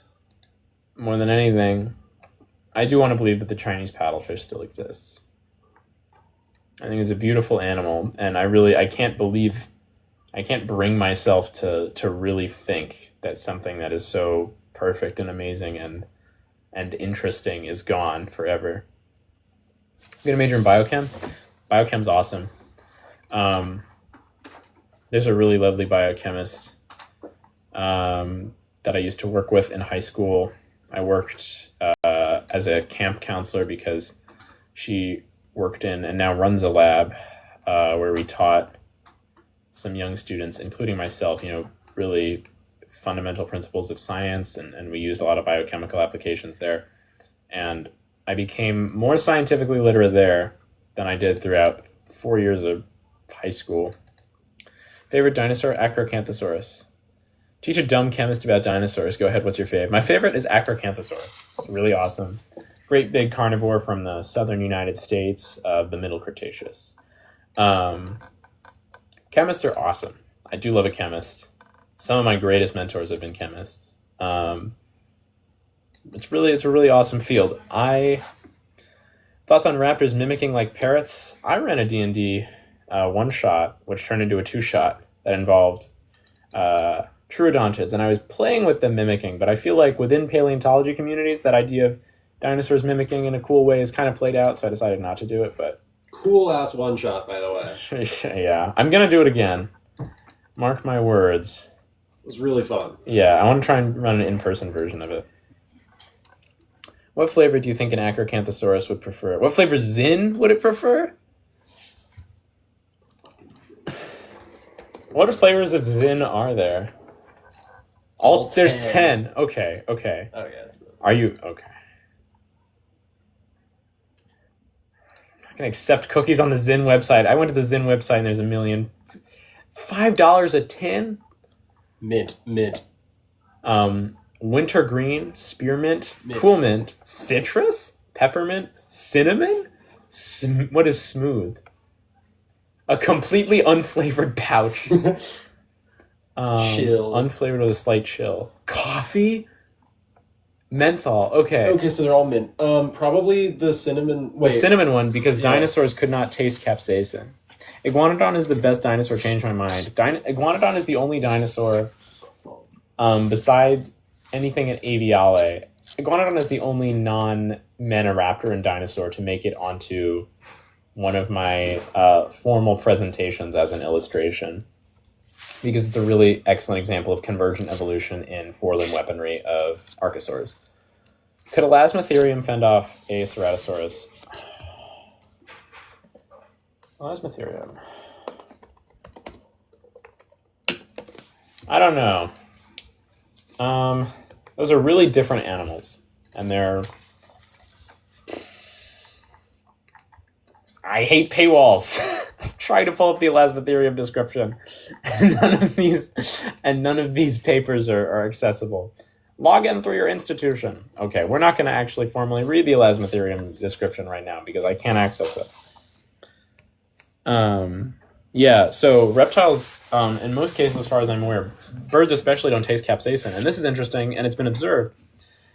Capsaicin evolved specifically and was selected for to only be tasted by mammals, because when mammals and terrestrial animals in general eat seeds, they don't disperse them very far, but birds are migratory. Birds are the only migratory, really long-distance migratory herbivores that are going to be eating seeds and competing with mammals.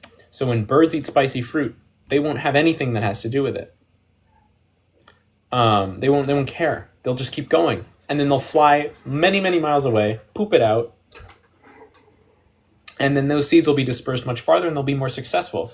The seeds that are spicy to birds and mammals won't get eaten at all, and they'll die out immediately. And the seeds that are only spicy, and the seeds that aren't spicy to birds or mammals will be eaten mostly by mammals. They'll be pooped in the same area, and those plants will choke each other out for competition.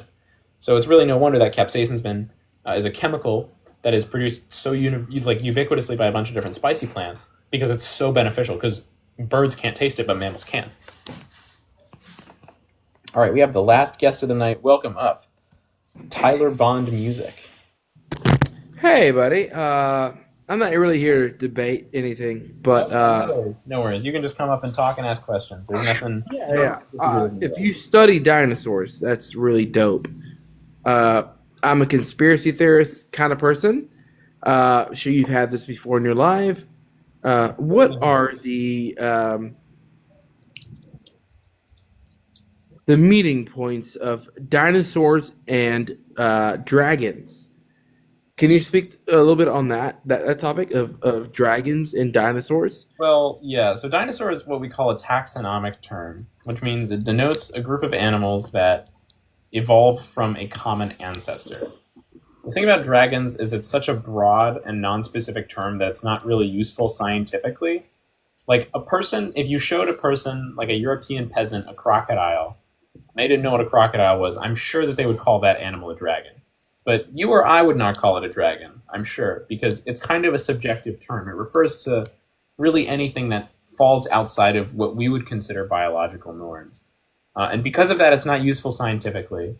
And, you know, the more we classify things naturalistically, the more we realize that these dragon descriptions don't make sense naturalistically. They're animals that don't have traits that could reasonably appear in a living creature.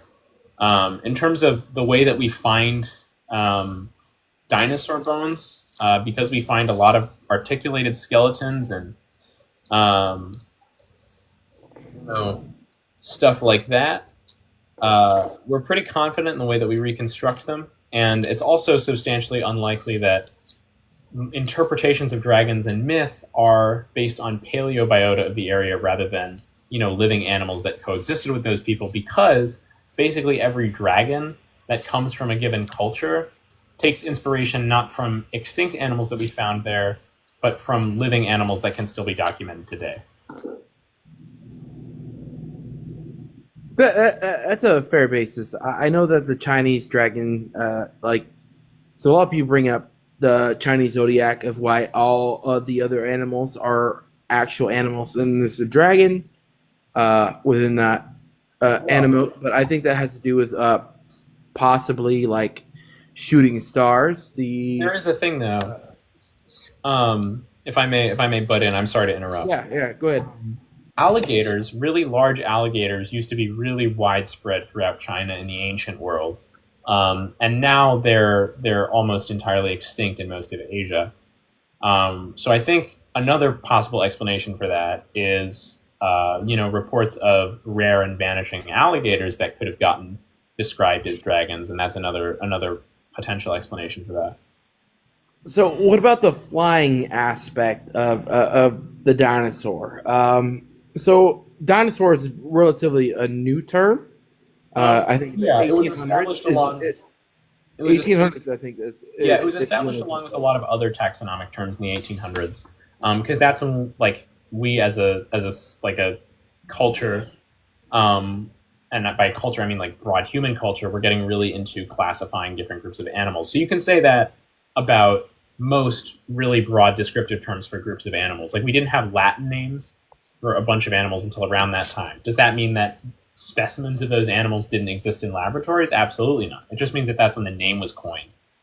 We've had fossils that were excavated before the 1800s. For example, the Dinda people of New Mexico have been talking about fossils for ages. We have stories of big lizard tracks, and there's stories of like the twin heroes, and there's all these legends about people who basically fought off these monsters and hit them so hard that their bones turned to rock. That was, our explanation for what a fossil was.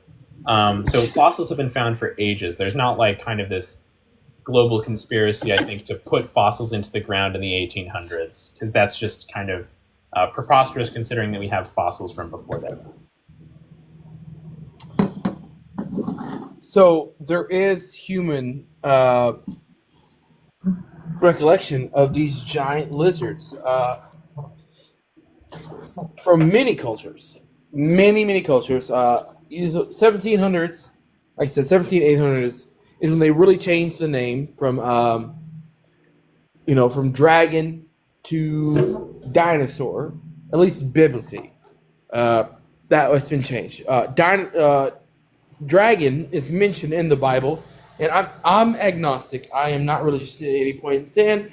I take the biblical reference as possibly being a historical reference. Not everything that happens, I think, in biblical texts are automatically true. There have been, I think, it's been rewritten not to get too far into that, but I think that dinosaur is not fairly like recognized by most religions, but dragon is, and that seems very weird to me. The T Rex seems very weird. We still don't know what the front hands, very small, stagnant, tiny That's claws, what they really were meant for. Well, that's really not true. There's a lot of really well done. There are some people that say that they kind of know or have an idea of why they were made. We have a pretty strong idea because if you look at theropod forelimb sizes throughout the end Mesozoic, their T-Rex arms really fit in there as following a trend that we can observe in like both Allosauroids and Tyrannosauroids, where as their neck muscles get larger and start competing with like real estate for attachment points on the scapulae of the arms, the forelimbs get proportionally smaller as the neck muscles take up more of the scapula area compared to the arms. So it's more of just like a trade-off area. It's like, if your nose just starts getting bigger because of some selective pressure, the rest of the things on your face are going to get smaller to make room. It's the same thing with the neck and head of tyrannosaurs and other other theropods at the end Mesozoic. It's just a general like proportion change. Their arms are getting smaller, their heads are getting bigger. It's a pretty well documented evolutionary trend, and it's not like T-Rex is alone in this idea. You see this in abelisaurs, you see this in giganotosaurs, in Acrocanthosaurus particularly, in Meraxes gigas, in all the T-Rexes, both in Asia, the Tyrannosaurs in Asia, the Tyrannosaurs in North America. Do we not see the same trend with emus and ostriches? These very short front hand kind of clawy things that have wings attached to them. And the wings of both of those are very hollow after they get outside of the arm area. Outside of like the arm area, it goes. I'm going to stop you there. Their bones are hollow all throughout their body. Their arm bones are not especially hollow, and the same goes for Tyrannosaur arm bones. We've done histology on most bones in Tyrannosaurs, and their bones are pretty consistently dense throughout their entire body. Could that not be an evolutionary trait, though? Like, were they started with the wings first? No. Wings don't really show up until really at the end of Maniraptoran theropods, and we know that Tyrannosaurs aren't What about super the pliosaur? What? Whatever it's called. The pliosaur? The flying pterosaurs? Pterodactyl that we see in the Mighty Morphin Power Rangers. What do they call it? Pterosaurs? Pterosaurs split off from dinosaurs about 250 million years ago. They're not the same thing. Pterosaurs and dinosaurs shared a common ancestor. They split off. Pterosaurs evolved flight independently, and then dinosaurs evolved flight again independently in the Jurassic. You said there are different time periods? Like, they're designated different time periods. Yeah, so the pterosaurs split off from the other archosaur groups in the Triassic, and then they evolved flight towards the end of the Triassic. But then in the mid-Jurassic, birds started evolving from some of the Maniraptoran theropods, and then the other lineage of theropods, the non-avialans, which includes like Tyrannosaurus and all that stuff. And this is a key thing. In Tyrannosaurs, when we have preserved feathers from Tyrannosaurs, they're not pennaceous like we see in the flying birds and those animals. They're stringy and like largely monofilamentary. So, for example, we have Cretaceous Tyrannosaurid fossils that have... Tyrannosaurs had wings? Had feathers? I'm sorry. That's new. We have fossils from Tyrannosaurids that indicate feather covering, but they're not like bird feathers. They're not the kind of feathers that you see in flightless birds even, because flightless bird feathers are co-opted bird pennaceous feathers. It's very clear that they were once flying animals that lost the ability to fly. These feathers were never used for flight. They're monofilamentary. They're used for insulation. So, for example, if you look at Eutyrannus and the other protoceratosaurs that have feathers, they're stringy and they have no aftershaft. They have no barbs or barbules, even highly reduced barbs and barbules. And additionally, on the arms of T-Rex, we find no quill knobs, which are the points where pennaceous feathers attach to the bone, which means that these feathers were not going deep enough or having a strong enough connection to have ever been used for flight. What if it was more like a bat ideal, like the skin stretching thing? You would not see the same things with like a baddie type? We do. So, for example, in slab-style pterosaur fossils, you can image them under spectroscopy and look at the points where the wing membrane attaches from the ends of the fingers to the body. You can look at this in, I believe, there's a specimen of pterodactylus, UV light. There's a really interesting study that was done on pterodactylus that shows the wing attachment points. But yeah, there are pterosaur fossils that we can image under UV light to look at and see the membranes where they were fossilized. So my whole like drag with the whole dinosaur thing is because I've seen artists' interpretations of modern day animals based upon their skeleton. Oh, and you're talking about nothing CM like it. stuff for all yesterdays. Yeah, it's just like with hippos. If So, you okay. do a hippo skeleton, and then you would not come up with what I we will not. consider- I will not have Mr. Kozeman besmirched on my stream. He's a good guy and a good acquaintance of mine. When he was doing those, just keep in mind this was in 2016. Yeah. He wasn't earnestly trying to reconstruct living animals. He was trying to mainly make a point about how certain techniques of paleo art have become antiquated at this point, and we should make more of an effort to base our speculation on real hard research instead of basing our art on the art of other people, which has instigated this really big shift in modern paleo art. I, as a researcher, I really try to use other people's art as reference as little as possible. I try to base all of my stuff purely on the bones. And, we can see in these bones things called osteological correlates that indicate where soft tissue would have been. One of the reasons why old reconstructions of these animals were done so poorly is because we didn't have the knowledge of those osteological correlates. We also didn't have any soft tissue fossilized. It's really modern techniques of paleontology that have allowed us to really go back and do these broad systematic analyses of where soft tissue sits on the skeleton and predict more accurately what these animals would look like on the outside. So, what we have today are birds. Birds is like the evolution of dinosaurs. Birds are Is that dinosaurs. correct? Yeah, so a clade includes an ancestor and all of its descendants. Birds aren't excluded from the group Dinosauria. They fit all the requirements to be considered dinosaurs. Are there any other animals that fall in that line today? Nope, just birds. Birds are the only living dinosaurs. So these big crocodiles, no. So they're non-dinosaurian archosaurs. They're what we call crurotarsans. They don't have a perforate acetabulum in the hip. Their legs can't sit straight under them like birds can. A lot of words. I know. Big words. I don't know those. Yeah, I am out of my intelligence range because you actually know more than me. But I know conspiracy theories in a sense. That's why I brought up dinosaurs, just because, or dragons in a sense, just because dinosaurs and dragons have been correlated in history for a very long time. Do you think there's a direct correlation between the two, or do you think it's more so humanity at the time just didn't understand dinosaur bones? That is a leading theory. Is that most people's ideology of dragons come from ununderstood civilizations finding bones of big creatures, and that's why we have this ideology of what dragons is.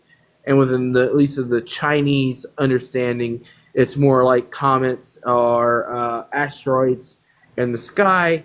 But it's very weird to me that 7 continents on the world, 6 of them have stories of dragons. Well, you're defining dragons as just big giant reptiles. Out of the 7 continents on the world, 6 of them have regular sized reptiles. And out of all those continents, all of them have myths that are just giant, scarier versions of animals that they're around. I also think it's good to point out with stuff like that the cultures on those different continents would not themselves have all called them dragons. Like they would have had Yeah. that like completely different considerations for what those things Sure. were and what they were Different called. words. Yeah, And absolutely. so as people have intermingled more over time, those things have all been put into the category of dragon. Yeah, a dragon is really just kind of a broad constructed category for anything scaly and scary. So, I mean, it's as much of a construct as you propose dinosaur to be. The only difference is that dinosaur is based on a taxonomical analysis and dragon is based on vibes. A very bias, yes, but a very congruent bias upon 7 continents, which is weird. So, could that shed light on carbon dating? Is the biggest way to, I guess, age these dinosaurs? Is that correct? That's not correct. We don't No. use carbon because it has too short of a half-life. We usually do plutonium dating or zircon dating, and we compare dates across strata in different areas. Can you elaborate on both of those for me real quick? Because I've not heard of either one of those, and I'm very much into wanting to understand. Yeah, so the main one we use is radiometric dating, which is, so when an igneous, you know what an igneous rock is? Very, very old rock? So an igneous rock is a rock that is formed out of a volcano. Okay, yeah, okay. When the volcano erupts and the magma cools, it becomes an igneous rock. When that igneous rock is cooled, it includes what is called by the time that igneous rock is cooled, it's going to include what's called a parent isotope and a daughter isotope. As time goes on, these parent isotopes, they're unstable. And as the years go on, these parent isotopes will split. They'll physically change the amount of protons in their nucleus, and they will change into the daughter isotope.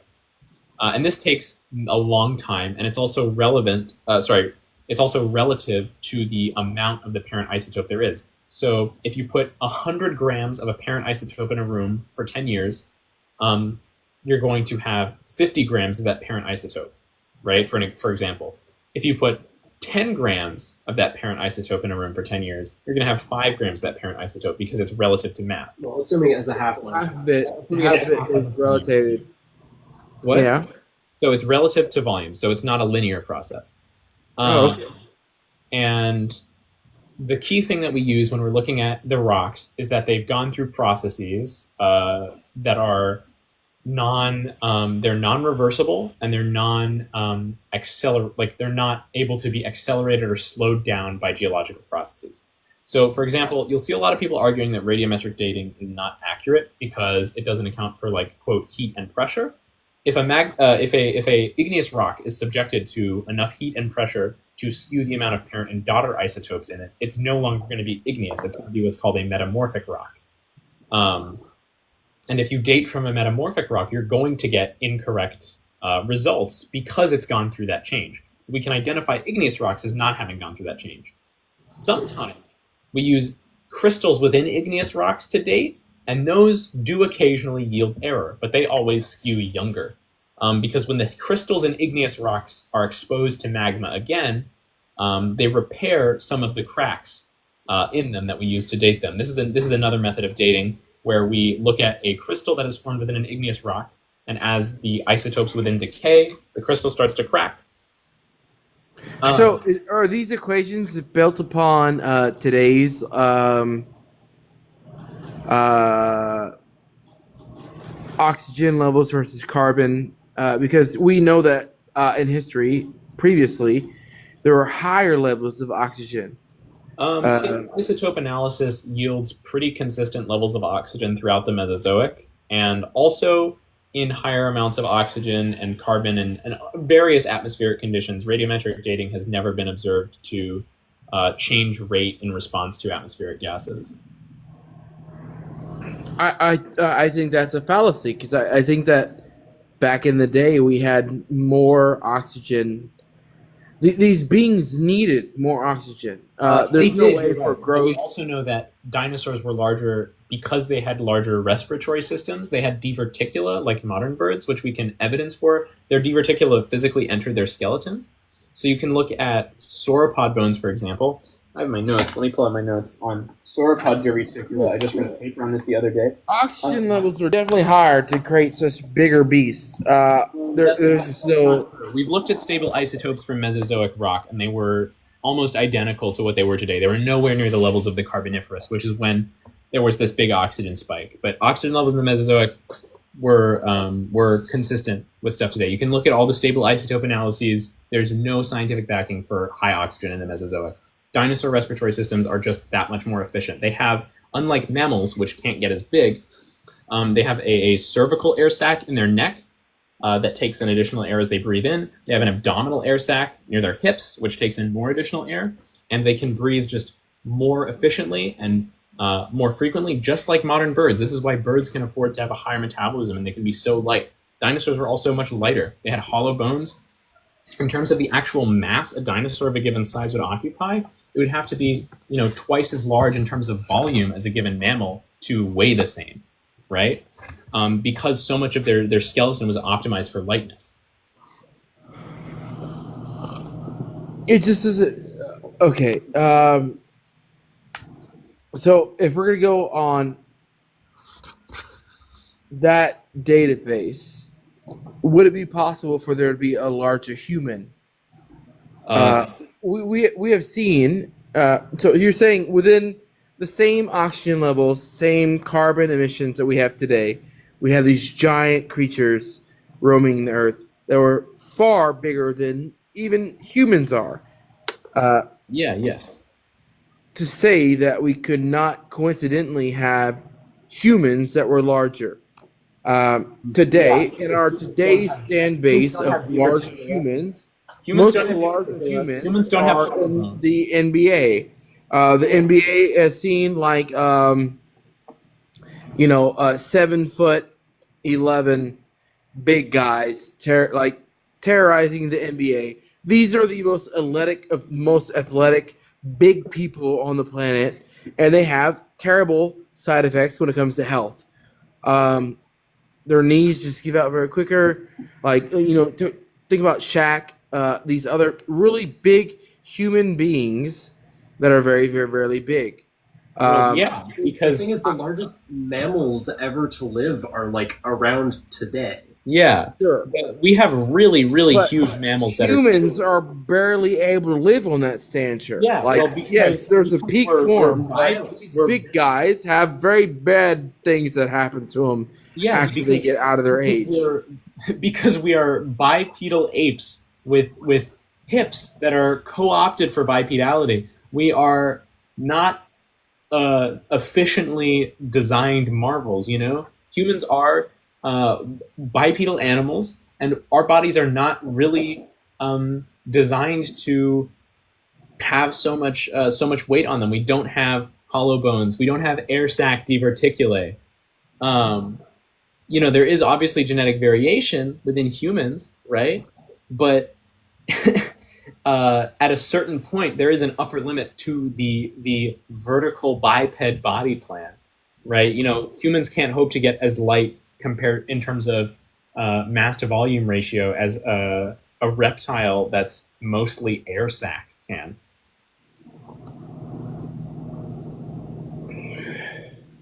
Like the mammals, the largest mammals that are around today that are bigger than some of the dinosaurs that you think are so impossible have existed within the last few thousand years. We had ground sloths and paleo. Ground sloth, ground sloth was very ginormous. Very ginormous. And they all coexisted with humans in modern oxygen levels. The oxygen levels of the atmosphere have not changed that significantly, and we can really. Okay, hold on. I'm going to ban this guy. He's talking about racist stuff in my chat. They have not changed very much. So oxygen levels. What is with the whole new step of, trying to fix the world from what we've done damage to? The oxygen levels are so different. Oxygen levels are not going down. We're concerned about carbon dioxide levels because that promotes ocean acidification and it really that starts to get into the way that the world regulates its own temperature. If there's more carbon dioxide dissolved in the ocean, then it promotes the development of carbonic acid, which lowers the specific heat capacity of the ocean, which causes the atmosphere to warm, which causes more carbonic acid to be deposited into the ocean. Does that change life on land? That I feel like that would change life on land quite a bit. It certainly would. I mean, if you had a massive drop in oxygen levels, it would make things smaller, but we don't have evidence of a spike in oxygen levels during the Mesozoic or even within the last 200 million years. And also these issues of large increases in carbon dioxide and things like that are something that's only really become a thing in the last few hundred years with human industrialization. Very true. So that wouldn't really be affecting that very much. Yeah. I would beg to differ that this ideology. I'm gonna get real crazy real quick. Okay, you better not say anything racist. That's my bar. Not racist. I just want to say because I don't want to get well, banned. in a sense, it is racist in a sense because there's a new race. There's a new race. Okay. A new Hold race on. of. Wait, just don't say the N word, man. Is that acceptable? No. Okay. Biological phenomenon based upon human evolution within cave systems. So, what we see in cave system evolutionary states is most of the time they lose the colorization of their palette of what they actually the color of their skin, I guess. There's not an evolutionary incentive or a selective pressure to develop melanin because it's useless energy that's being spent to develop it. Yeah. Correct. Within cave systems, you also see either their eyes will diminish because it's not useful anymore, or they grow scientifically giantly within cave systems. Yeah, that is true. Evolutionary states that most animals shrink in size. They become smaller. So we've experienced spiders of evolutionary state that have become completely gray, see-through, almost not needing to be seen at all, like translucent, with absolutely zero eyes, and they become very tiny, based upon their predecessors, their evolutionary state. Cave systems, very small, gray, big eyes. What does that make sense? Talking about aliens, man? What? Yeah, absolutely. The grays, the biggest evolutionary state of humanity.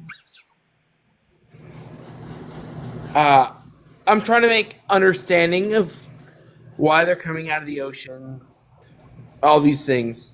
I'm a big conspiracy theorist. Okay. Within evolutionary standards, a human being going into cave systems for hundreds, maybe 200s of years. Those changes that you're describing would take evolutionary millions of years of selection to occur. And also, evolutionarily will become the grays. The grays, very short, tiny, smaller, able to understand the less likelihood of having oxygen, higher levels of CO2, color of their skin has been limited because they don't experience the sun and all those things. They become gray. They wouldn't be gray. They would be either it's like cave systems. Evolutionarily, like they need bigger eyes to live in the cave systems. I think the grays are a perfect evolution of humanary evolution with something that happened. Okay, well, we can talk about if there's any actual material evidence for aliens or gray aliens existing on Earth another time, because I gotta go to sleep. But thank you for your time. I do appreciate this. You think that there's with your scientific knowledge of evolutionary traits, do you say that the grays is like a plausible definition of evolutionary traits? Largely somebody that went underground? we've observed when humans are taken out of. First of all, we don't we know that hominins really aren't cave-dwelling animals. We have kind of too high of a metabolism to really be in that sort of environment. I also imagine that this hypothetical like cave-dwelling hominin would have to be really, really hairy to deal with cold temperatures in caves. Oh. Pretty much every depiction of a gray alien I've seen has been completely hairless. Also, just hominins in general are not, they have way too low a metabolism. You would have to be leaving these caves very frequently to feed because there's nothing in there that could really successfully feed an animal that size and metabolism. Pretty much all you see in cave animals are either very small predators or very, very, the largest cave animals are ones that don't have to worry about, hunting down food very effectively. I mean, you see like, in some very limited environments, there are cave caimans. They're these little like alligator things in South America, and they eat bats. But that's still relying on food coming in and out. Humans and hominins in general just have such a high nutritional intake, especially because they have such a big brain. They just are not cut out to be able to survive in caves for millions of years. Pretty much every point of that every evolutionary trait that hominins have acquired up until this point has run against us, living primarily in caves as a member of this like group, right? So like for your grays to exist, they would have to be hairy rather than hairless. A lot of the depictions of the gray aliens I've seen have had very like flat faces. They're not pronathous, which is the opposite of what you see in basically any cave-dwelling animal. They would have to have very long faces to reach into crevices to get food. They've always had big heads, or at least human proportional heads. These animals would have to have teeny, teeny, tiny brains for maximum nutrient efficiency. Brains are the like super nutritionally intense. So I think speculative evolution is fun. I think this is a cool exercise, but I really don't think hominins running into caves and living there for a few million years is a super viable explanation for what you would call a gray alien, just because a lot of the proposed adaptations that you're suggesting here don't line up. It's what we call, we look at what's called maximum parsimony when we're looking at the likelihood of something to have evolved from another thing. And that basically means you have to make the fewest assumptions when it comes to reconstructing evolutionary history. And when it comes to this idea of the gray aliens, Occam's razor is really not applying here. We are having to make a lot of assumptions and some leaps of logic to justify this. And I think this was a good conversation, and I do have to go to bed. Apologize for keeping you up, man. I feel like I had to end it with something weird and strange. I know it's not really like your basis here, but I appreciate you answering my thought about the gray aliens and how I felt about dinosaurs and dragons, man. Thank you so much. I will definitely be following you. I think that we had a very dope conversation. Hopefully I'll see you up here again for some weird conversations again. Yeah, thank you. I appreciate you for being respectful, man. I really do. Have a good day. Yes, sir. Have a good night.